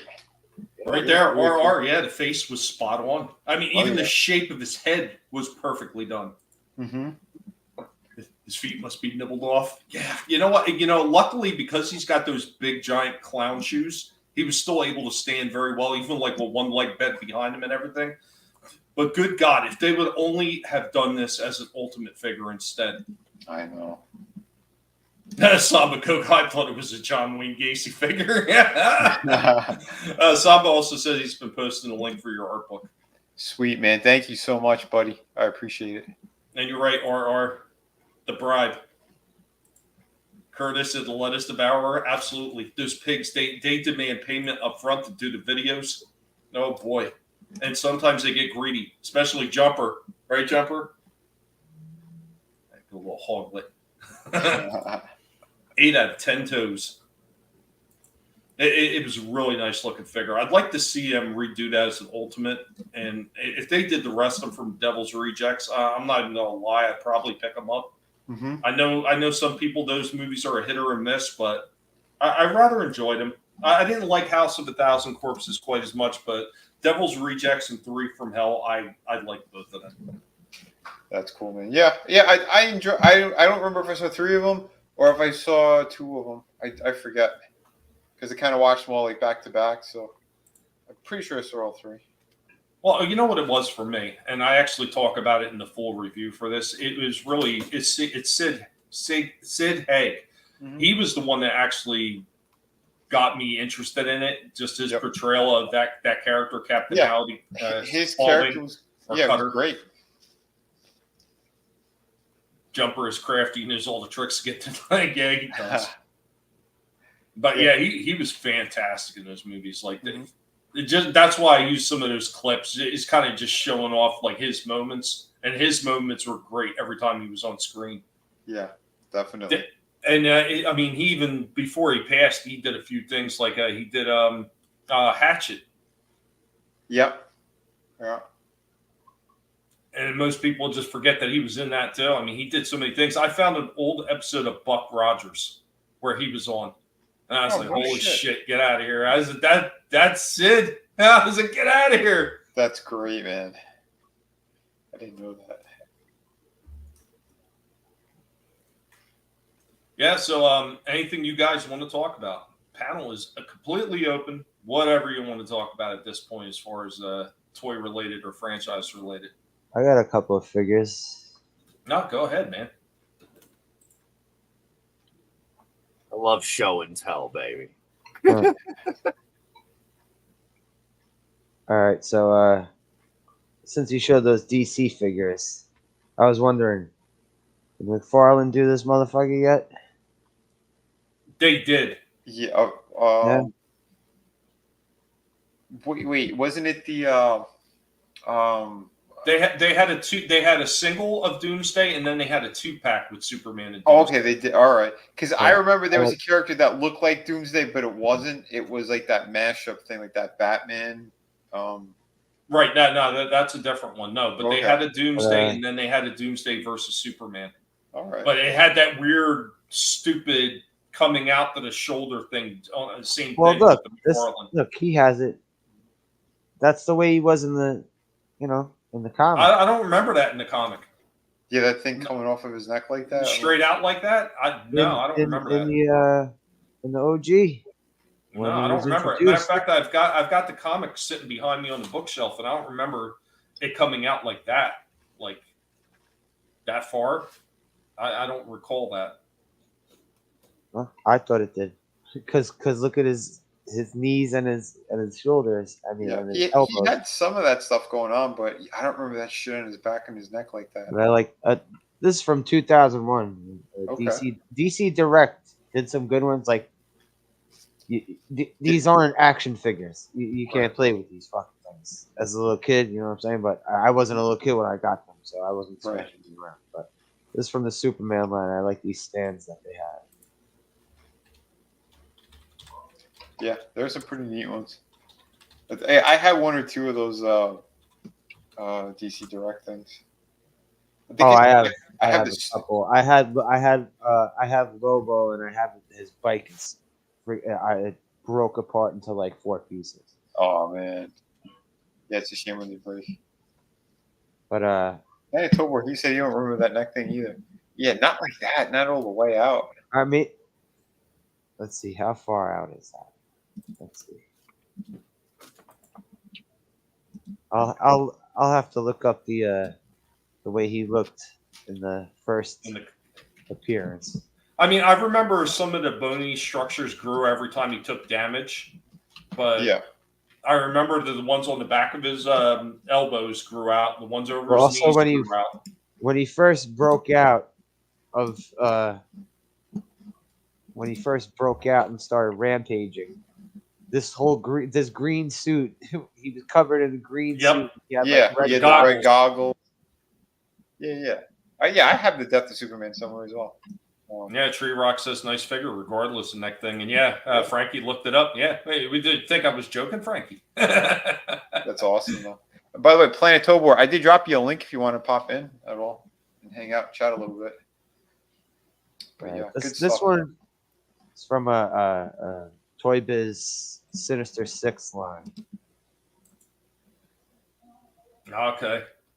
Green Goblin. See, the one thing I don't like about him is the patch is a little weird. The way you have to, it kind of doesn't look right. The way it like rests on him like there. But I like this one because it got the sled. What year was It's this a nice one? sled that it's a stand. You could like, I'm sure you can't see, but it's a stand. Probably. Let's see. I can't see because of the light. My eyes are bad. That's a Toy Biz one? Yeah. It was a Sinister 6 line. Okay. And Nice. you got the 2 of these. The Flaming Pumpkins. Yeah. Very cool. Whoops. Yeah, there was one that I had designed, and Toy Biz had stole the design for a Green Goblin. Is this it? That's why I was trying to figure out. Depends on the year. If it was around 2002, 2003, then yeah. Because I have they released 2 different versions of them, and there was one like on a smaller card. These eyes are bubbles. Yeah, like goggles. Yeah. That's got. I always thought that was cool. Yeah. There's your answer, Vinny. Oh, all right. No worries, man. But I like how like his pointy iron cheek boots. Yeah. They kind of help. They help him stay in the sled. Yep. That's part of the design that works. Very cool. Yeah. That's awesome. Yeah. I always like that character. It's always great breaking out that old stuff. So here, I did what did I do? Brought up super fan. I did find something. So this is. Wait, before you jump into it, let me just answer that too. On top of it, yes, they are assholes. That's when Marvel and Toy Biz were working together in the same place in Manhattan. They were on the same floor, except Toy Biz had and Toy Biz, right? Say that again. McFarlane and Toy Biz? No, Marvel and Toy Biz. They one owned the other for like a couple of years, and they would kind of like swap the license basically between one another. It was crazy how they worked, but yeah, they would get, since they were on the same floor, they took a lot of their artists, a lot of their designs and shit, and they would show it to the other ones, or they would just walk in there and just look at some of their stuff too. It was so bizarre how they worked. But anyway, yeah, I'm sorry. Right. Go ahead, Tommy. Not a problem. It has to do with what he was talking about. So here's the one that I seen. Okay. The gold label one. Yeah. This is more like how I remember Doomsday looking like, with the shoulder bones just kind of sticking straight up and not flaring way out. I had also seen a secondary version of Doomsday that had the big flare outs like he showed in that figure, because they released like a couple different versions of them. Yeah. But I also don't remember Doomsday in the comic looking Hulk size. He's like Hulk mass, Juggernaut. He mass. was in the comics. He was like huge. that. Yeah, but not like that. Not wide like that. He was a little bit smaller. He was a little bit smaller in size than that. He was in between what you showed for the DC Direct and this one.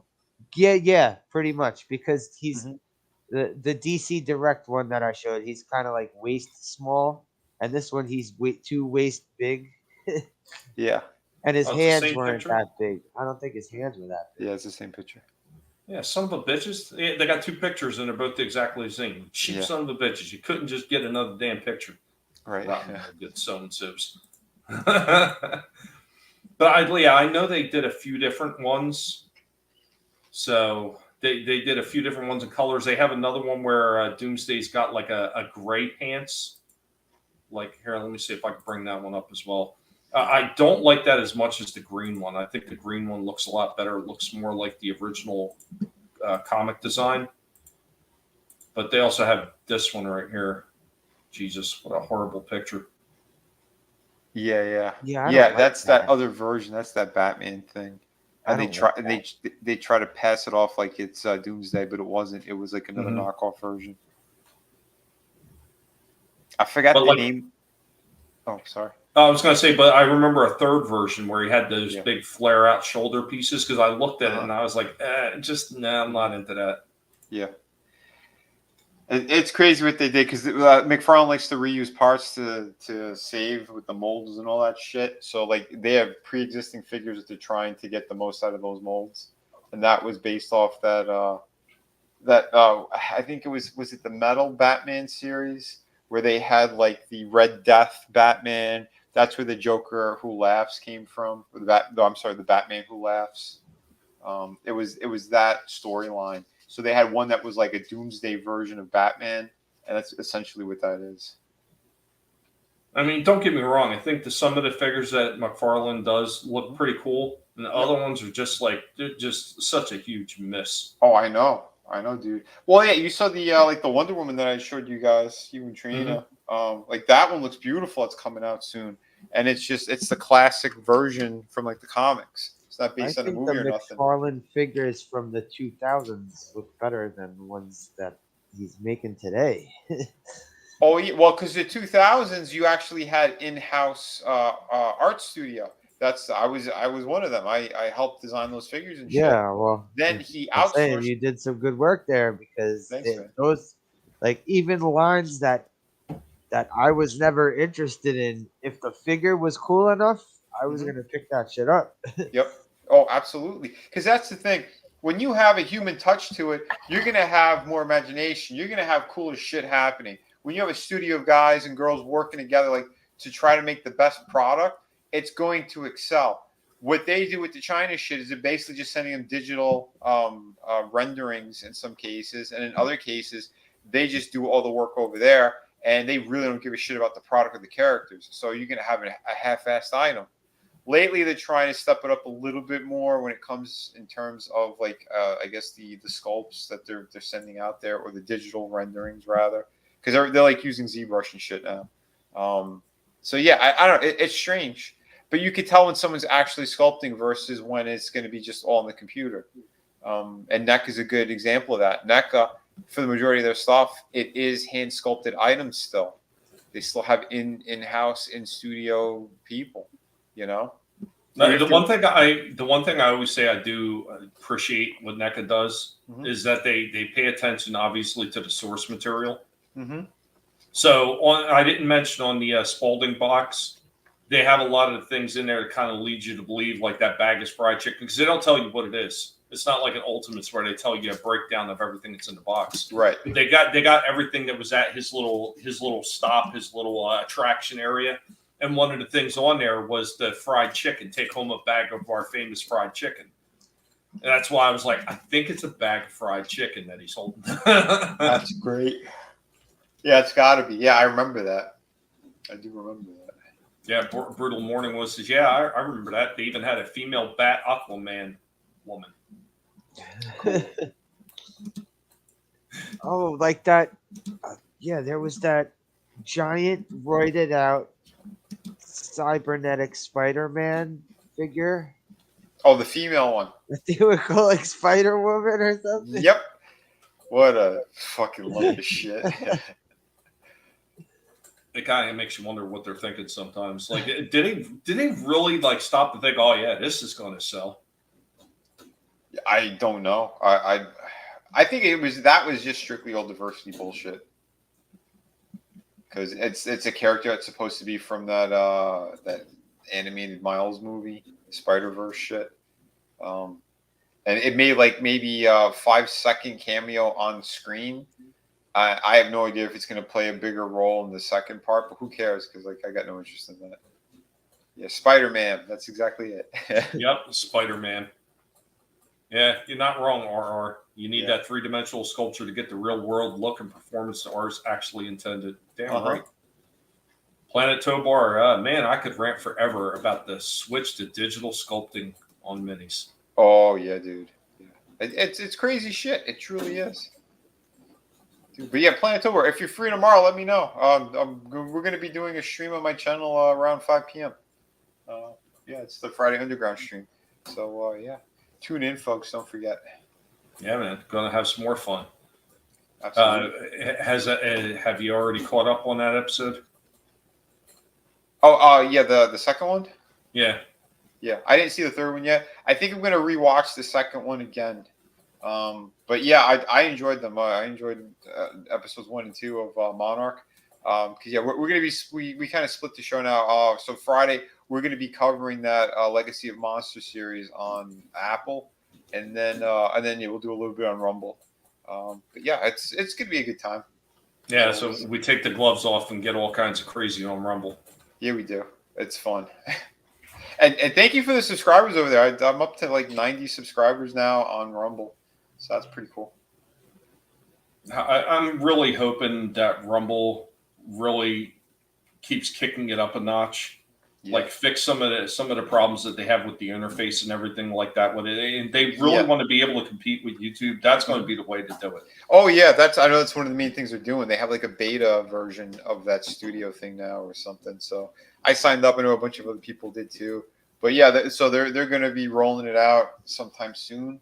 But I know the owner of Rumble. He said he's standing with Elon in terms of saying no to all the censorship. So that's a good thing. I'm glad that guy, he's got the balls to work it out and keep fighting for for freedom of speech. Not wrong, Lurch. We know that they were buying them for years. I mean, everybody seemed to have forgotten about that shit with Captain Marvel. Oh yeah, where they had sent free tickets out to like what was that, Eagles Outfitters or something like that. Oh, a whole bunch of shit. They lied across the board, and it was proof of it. Because this sequel, which again, you're not going to have a drop off like that. If it was legit, broke $1 billion on its own, you would not have the massive drop off that sequel fucking had. No way in hell. Sorry. It proves that the box office was padded on that original movie, 100%. Oh, Planetober, yeah. I knew about this a while ago. And yeah, it's called Monarch: Legacy of Monsters. Yeah, So, Russell Crowe. I'm sorry, Kurt Russell rather. Kurt Russell and his son. They play the same character on the series. There's like they keep going back and forth with like a time lapse. So you'll see. Well, there's 3 different time jumps we have. We have like in the 50s, the 70s, and then around 2015, 2016. So pretty cool how they did it. I am interested. It feels at times like they want to emphasize a little bit too much on the female characters, but it's not so much that it throws you off completely. Like it's entertaining for what they put out there. And they didn't shy out with the monsters either. Episode 1, there's a good amount of monster stuff there. Apple TV, Frankie.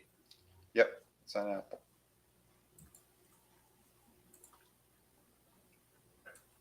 Yeah, the accountants never found the money from that movie.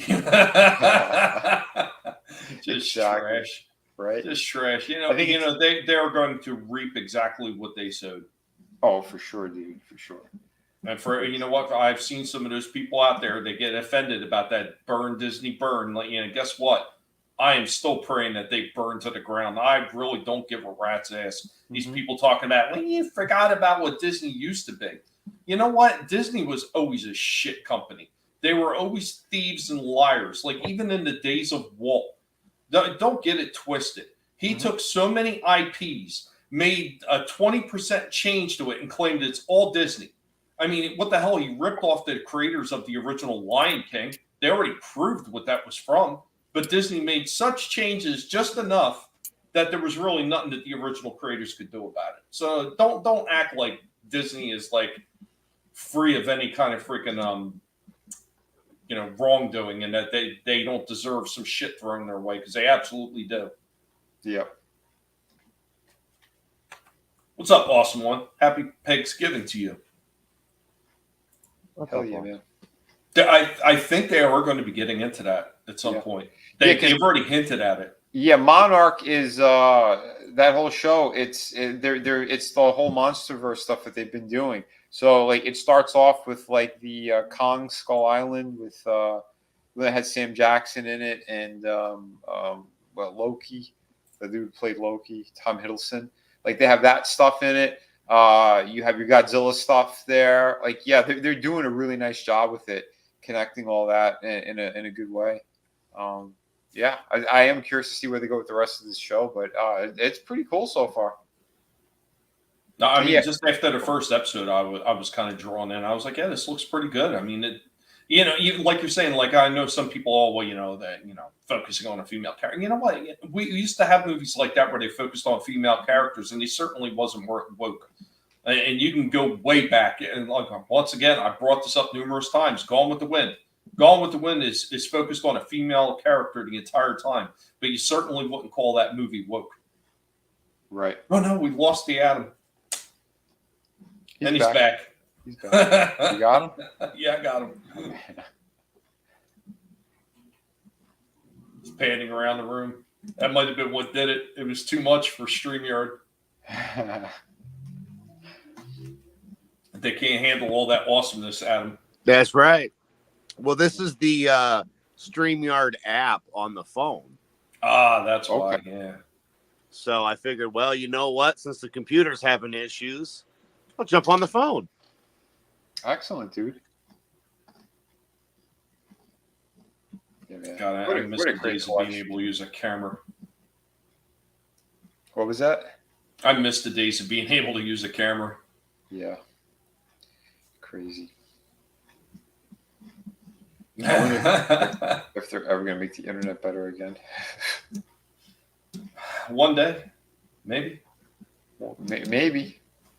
I don't know. Yeah, that was such a good movie, Frankie. I've watched that numerous times. Mm-hmm. Walt's still frozen like Han Solo. Cryogenic. Yeah, he's frozen in carbonite, and they're going to thaw him out when the economy gets better. Just his head. Oh, man. Beautiful. Isn't that what they did with Futurama? That's where they got the whole concept from. It was that whole rumor of Walt Disney's head in a jar. Yeah. Funny stuff. Well, I mean, they made reference to that to a couple of movies like DC Cab.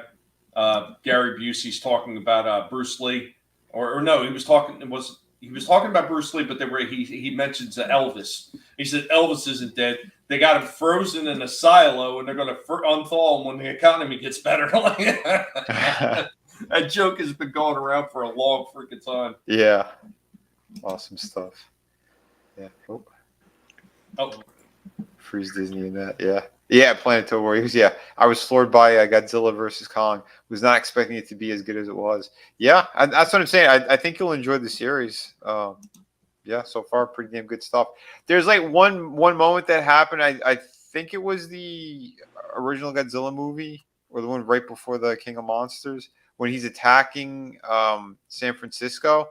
And there's a part in the show where they kind of something that he hit the bridge, or he was attacking the bridge a little bit, or they were attacking him around that part.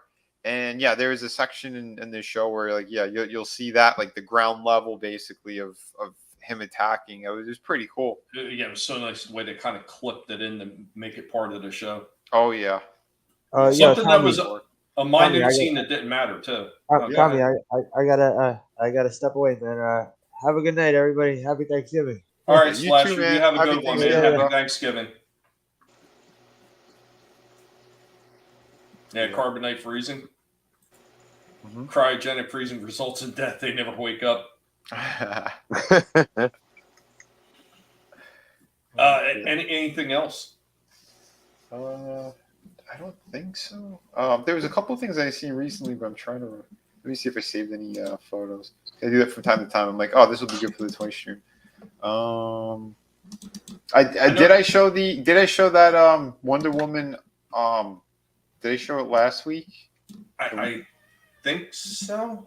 Hold on, I'll pull up anyway. This is the one I was talking about.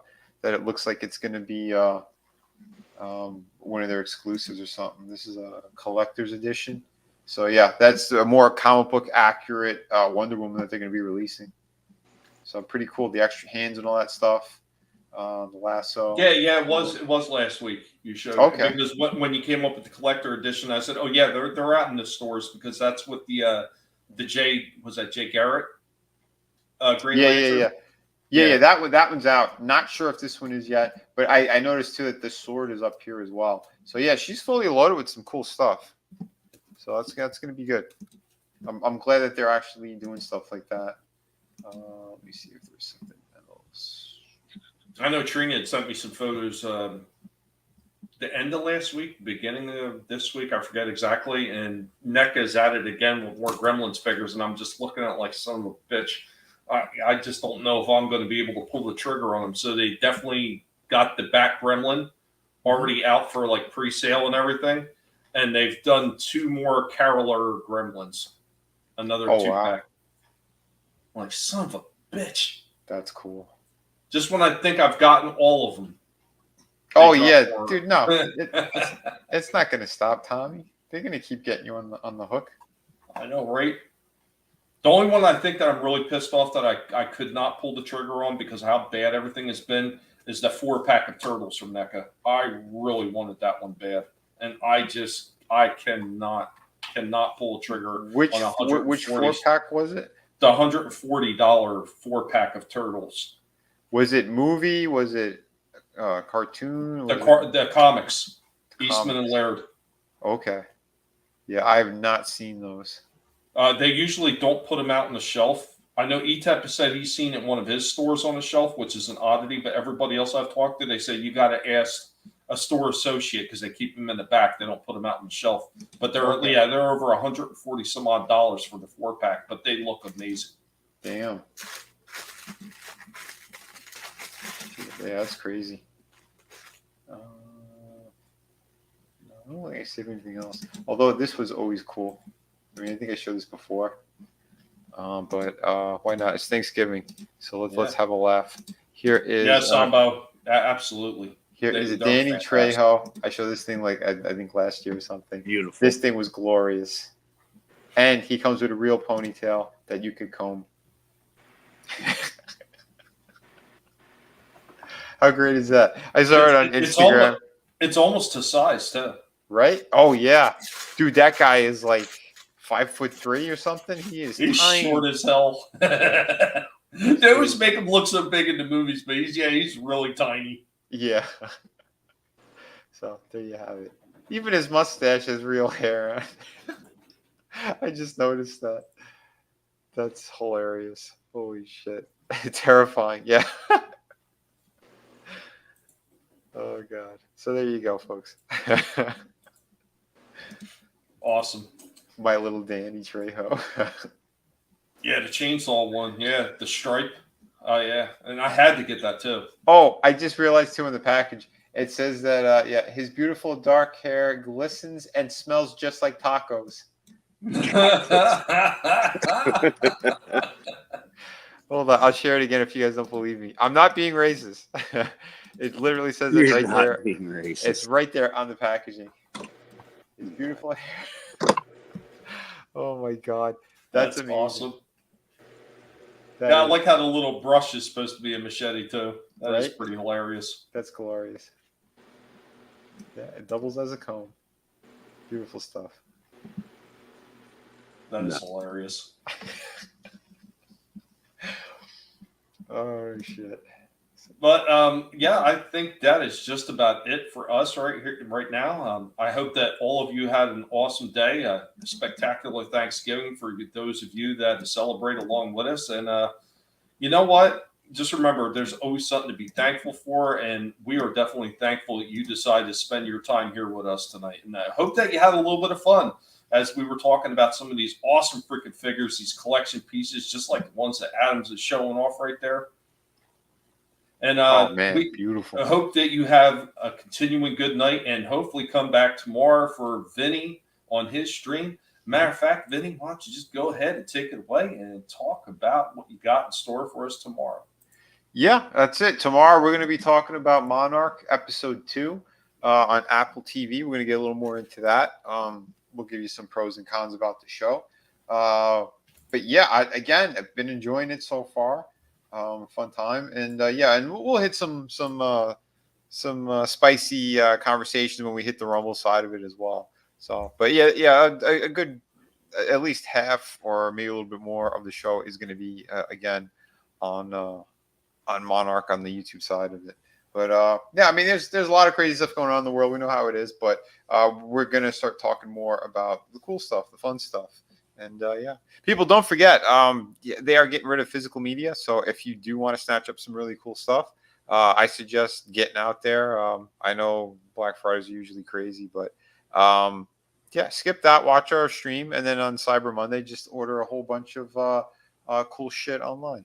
No, How damn about right, that? because 9 times out of 10 you get better deals now on Cyber Monday anyway. This is true, and of course, yeah. Don't forget to continue to back the campaign. Again, beautiful artwork, amazing stuff we got going on, and yeah, all my campaigns, by the way, are live. Not this one, but the other 3 campaigns. They ship immediately. Once this thing is fully backed and I get my money, then yeah, we're going to the printer. So shipping will be kind of quick on that one too, and obviously I'll put updates, with that process. But in the meantime, yeah, if you can't support this one, at least grab the link, put it on social media. You're gonna help me in a tremendous way. Art books are always a harder sell. I know because more people they want story and stuff like that, but I kept getting messages. People wanted more artwork from me and stuff. Like, are you going to do another campaign soon? So that's why I did this one. And again, it's loaded with never before seen artwork. We got some other really cool things in here. And some pieces that were in my original ash can that not many people had gotten. So I wanted to make sure, to give you a better and larger scale. So you'll see like the Day of the Dead chick. With no logos, nothing, just the full art, the black and white and the color. I made sure to put that in there. But again, there's a ton of other stuff in there, portraits, some like behind the scenes shit. Because yeah, and I wanted to show people the really tight ink work that I do as well. Because people just assume that I just draw it all and then I paint over everything. That's not my process. I would do that with like portrait paintings and stuff like that. But when it comes down to the comic book stuff, yeah, you're going to see more of my line work shining through, just like on the 6-gun Gorilla cover that I did. The piece I did for Chris Fisk. You'll see the full images on those things as well. But like I said, you'll see how tight my ink work is on some pages. And yeah, don't forget the teaser or the bonus pages I put in there too for City of Venus 2, because that is the next campaign. And yeah, that is one hell of a project I am so proud of. And yeah, I'm still hammering out the pages. But like I said, in the meantime, you got another really cool art book to add to the collection. It's bigger than the previous ones. So yeah, I'm not trying to do a hard sell, but I'm just saying, we got the good stuff here. If you're sick of all the other people that you're waiting years and years, you're not going to wait years. This is just another month and a half or so. Almost 2 months, and then yeah, everything's going to be shipped out.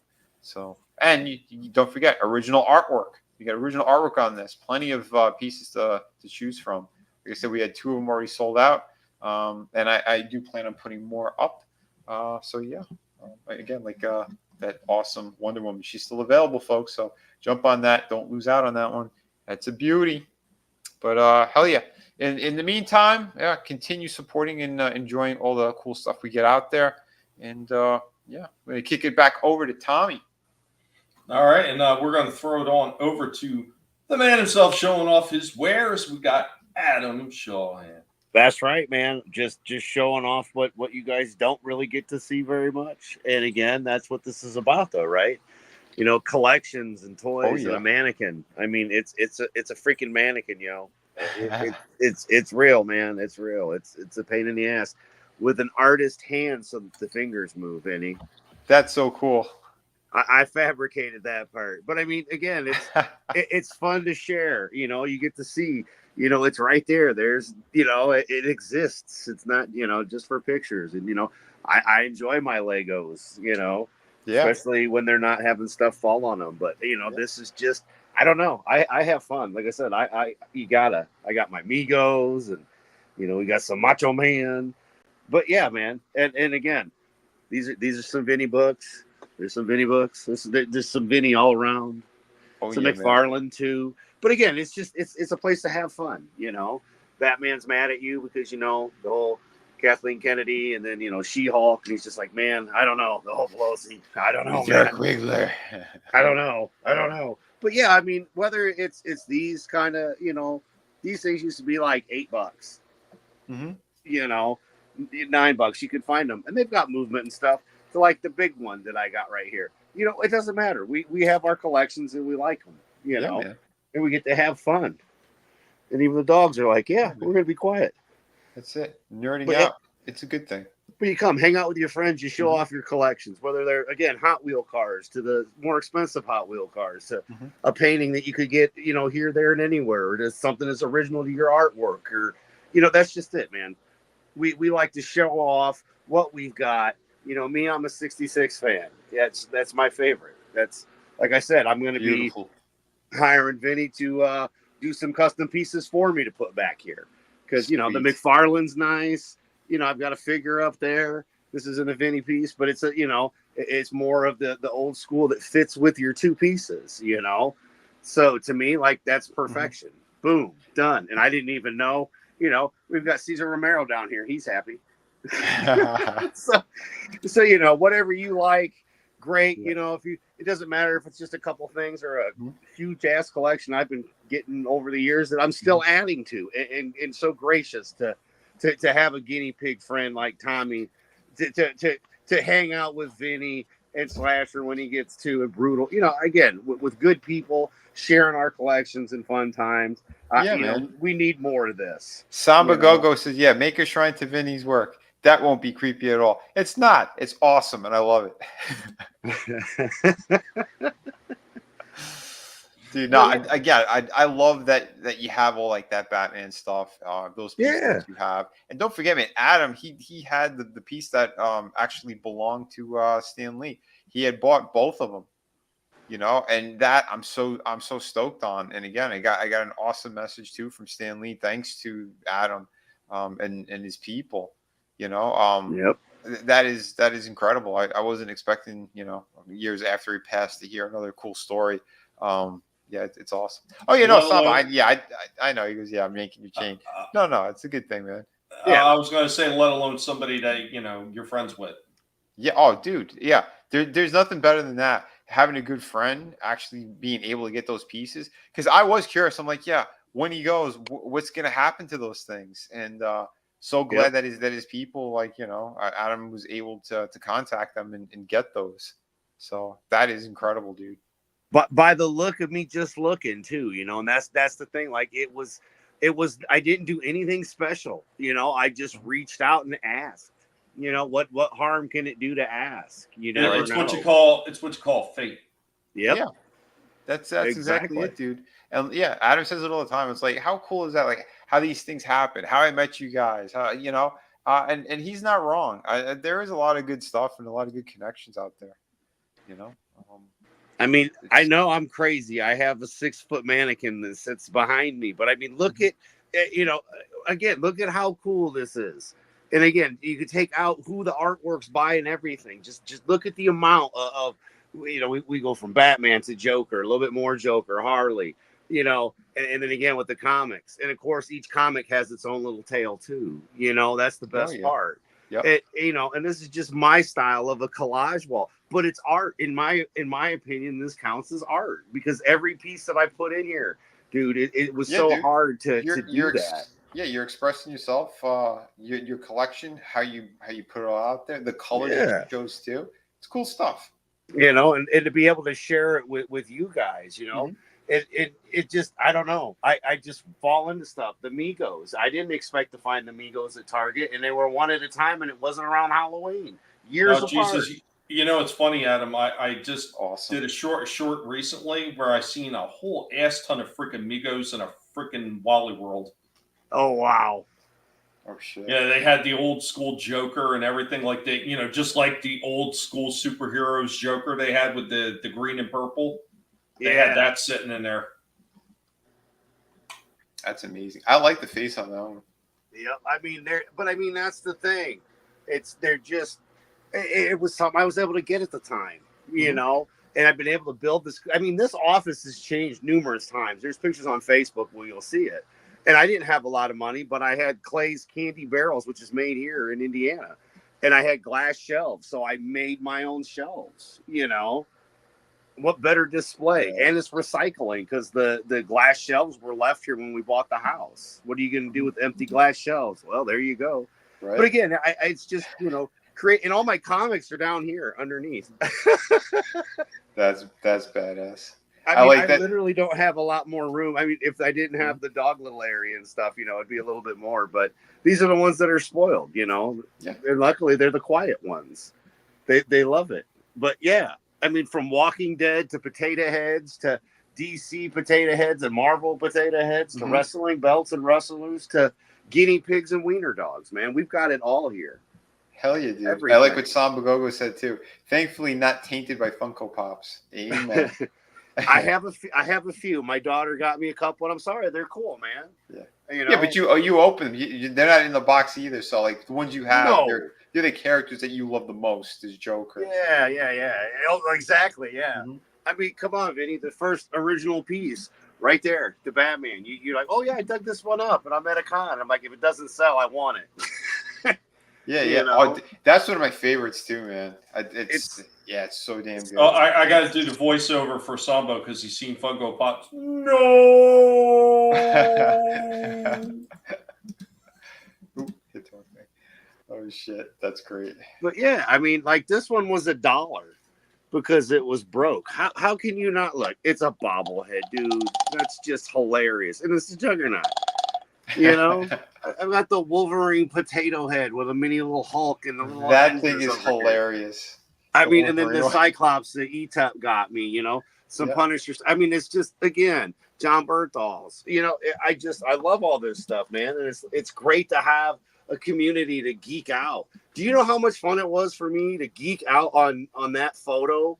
I mean, I hadn't got that excited about taking a photograph with Legos. I was having so much fun messing around with that stuff. I was like, oh, this is going to be so much. And getting the angles right and the lighting in different ways. I'd forgotten how much fun you can have with these kind of lights and, your toys and collection. And I did it all for you guys, though. It was like, hey, Tommy and the guys are always showing off their stuff. And, here's a couple of the ones that came with the tumbler. Okay. And then, of course, the 89 Batmobile. Those are the ones that you can't just get. Yeah. But yeah, I mean, it's like I said, you guys have seen a couple of these pieces here and there. I'll grab them. I had this in my brain with the mannequin. I used to do it all the time with the fingers through it. And then all of a sudden one year it popped up at a Comic-Con. I'm like, did they see it in my car? So, but I mean, it's just one of those things, man. I fall into weird pieces here and there, but meeting all of you guys was the best. Tommy, you and I met in the chat, of what used to be Owen's movie blog.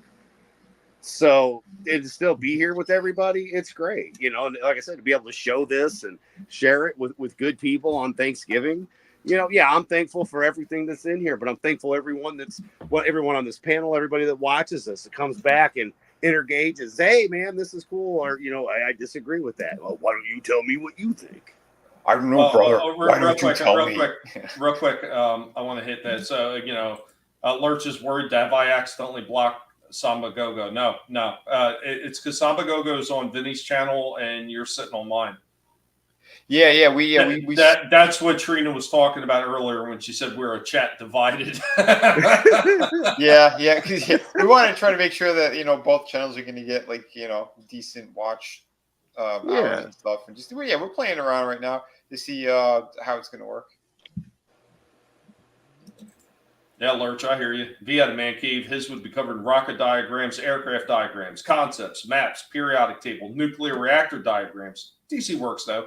Cool room. God save the Queen, right?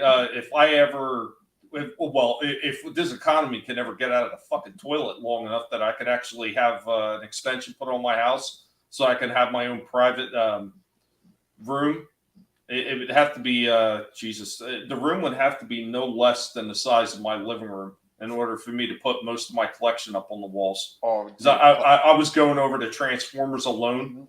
I've got something like about seven or 8 crates now worth of Transformer stuff Yeah. Like, a shit ton. yeah, that's covering one large wall, and that's not getting into the He-Man origin stuff. That's not getting into the G.I. Joe stuff. It's not getting into like the Star Trek, the Star Wars, like all that shit. Like, yeah, I'm going to need a very large space to put all that shit up. And that's not even talking about like the oddball like toys that I have that most people barely remember, like the Mighty Max, Zeroids, and stuff like that. Mm-hmm. Yeah, man. Oh, dude, I was like the same. I got so much crap. Yeah, it's hard to stop. I don't know. I don't know. Why don't you tell me and show me? Look, I mean, good Lord, dude. I mean, look at that. I mean, I don't have much. You can't fill. I don't know. You can't really fill much more. Mm-hmm. You know what I would be doing? Even for I'd be putting. There's not much wall left, man. I'd be putting stuff on the ceiling, Adam. I know. I've been thinking about it, Tommy, because I do have black lights for these, and I have thought about it. Because I literally don't really have I mean I love the collection. Don't get me wrong. This is years, mind you, years. You know, and that doesn't even include the beautiful belts. You know, that's been an adventure in itself. But it's just I don't know.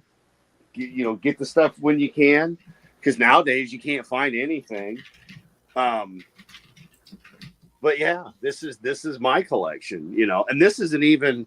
There's boxes in here. Like most of this wall, this is all stuff that's even more stuff besides clothes. Like all of this down in here, that's even more collections.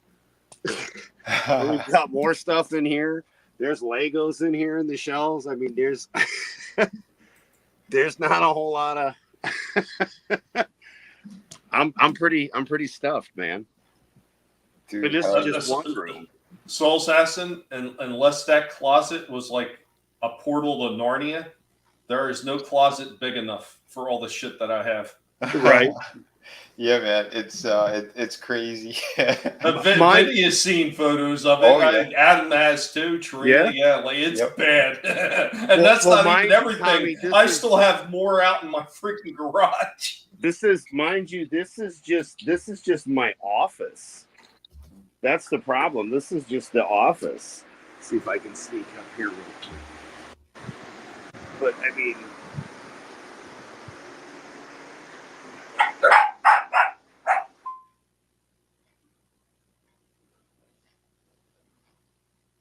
nice. That's cool.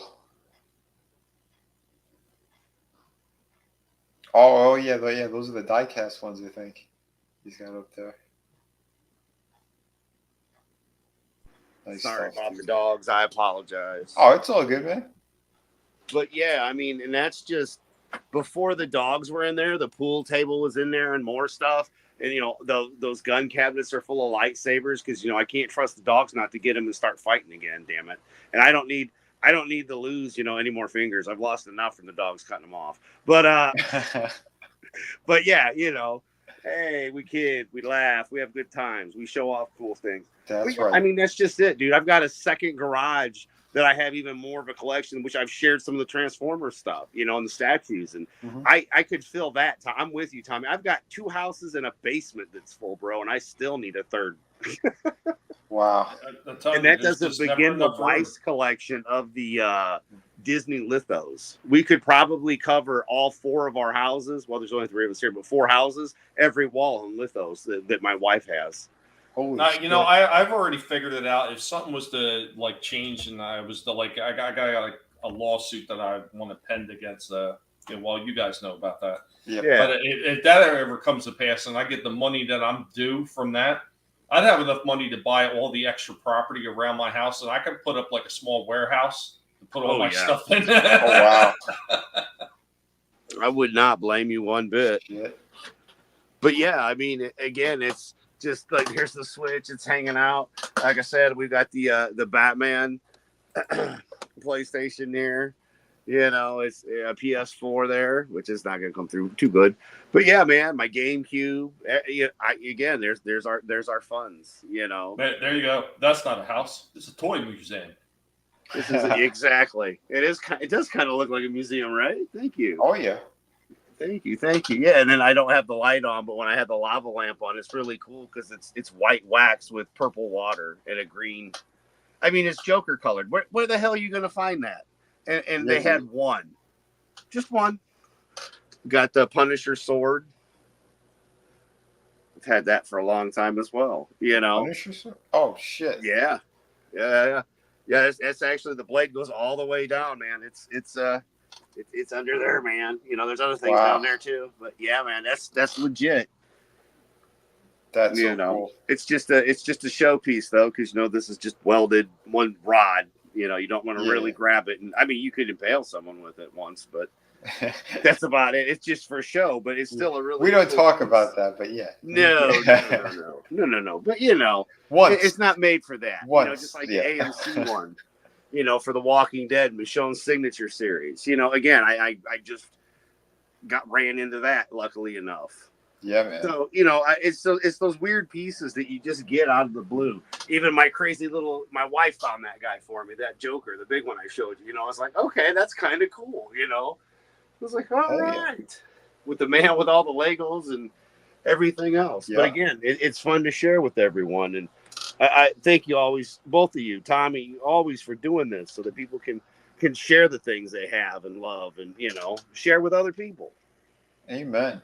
And that's what it's always been about, man. It's always been about sharing this kind of stuff, because there's a certain passion that every collector has. And I don't care what your collection is. We have a passion for this kind of stuff.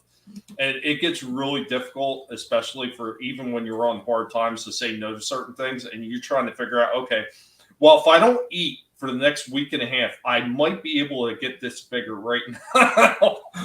But no, it's definitely a passion that you have for it. And for all the people that say that you're childish or anything else, that you can absolutely just kiss my ass with that shit. It's because that these people don't have any kind of real love or enjoyment in their life, that they feel that they can look down their noses at you when you're collecting shit and say that you're childish or you're acting like a kid or any other dumb shit that they always say. Screw you. It's something that I'm passionate about, something that I enjoy. Just because your passion in life is collecting soda bottle caps doesn't mean that yours is any more valid than mine. Yeah, exactly, man. Fucking exactly. Because that's the thing, too. I don't care what anyone says either. Because toys, cartoons, that's what influenced all the stuff that I do. My creative side, making comics, making all that stuff. Video games. It's shit I always wanted to do because it was fun. It was great. Storytelling that's an awesome thing, man. Why should it just be relegated to one thing, one platform, whatever? I mean, if you got all that enjoyment out of those things, and this is all inspiration to me. This is all cool shit. Because you look at these things, like you said, there's a story behind them. These characters, history from, as kids, seeing all this shit, collecting this stuff. Good times. I told you, there's cartoons that influence my writing and me wanting to be, a proper storyteller with all these books. So, I'm always going to be happy talking about this shit and showcasing these things. But like Tommy said, it's definitely a lot of fun, though. I mean, and that's another thing, Vinnie, you kind of hit on a little bit, and I've mentioned that a few times too. It's like a certain point in your childhood that you remember things that kind of influenced you. And some of us, it's sometimes it's recapturing that part of our childhood, because you look at that shit and it's like fond memories. It's like having a picture of a loved one for a lot of us that are like hardcore collectors of this stuff that really enjoy these franchises. Absolutely. It's no different. Yeah. That's great. He's got the bat phone. It's actually the car. I got it from the UK.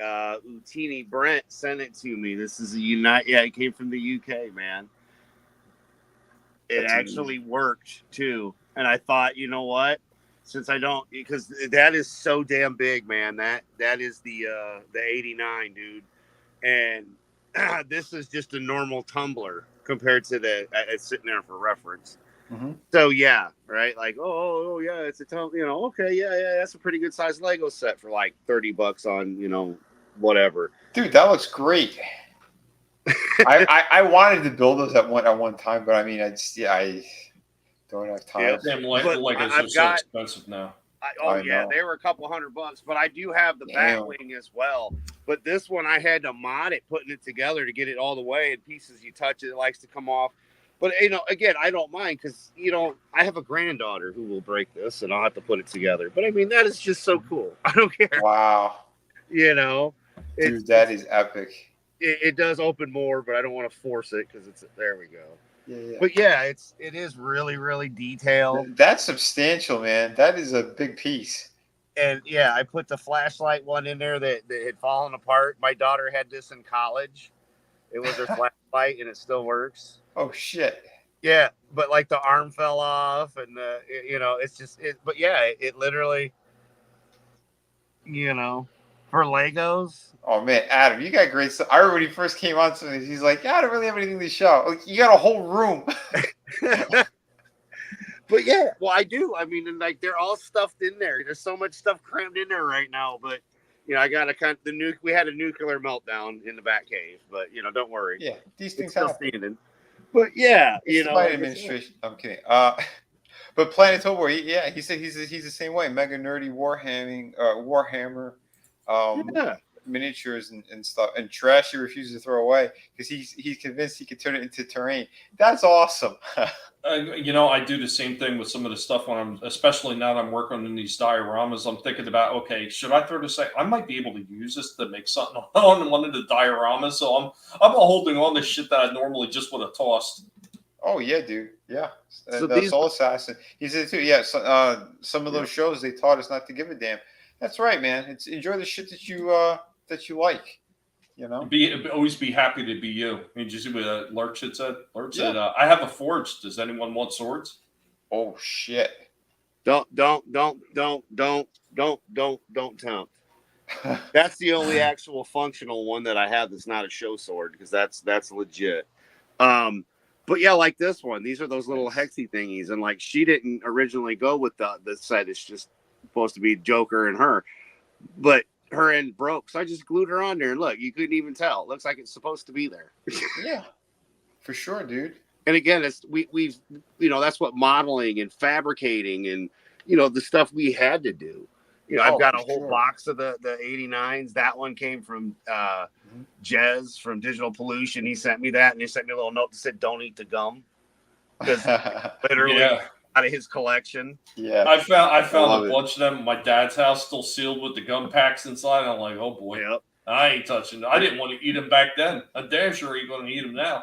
Well, that looks familiar, huh, Vinnie? I don't know why that looks so familiar. But see, like I said, man, there's a little bit of everybody. You got some Fisk over here. Again, it's not just this is my collection. This is people come in here.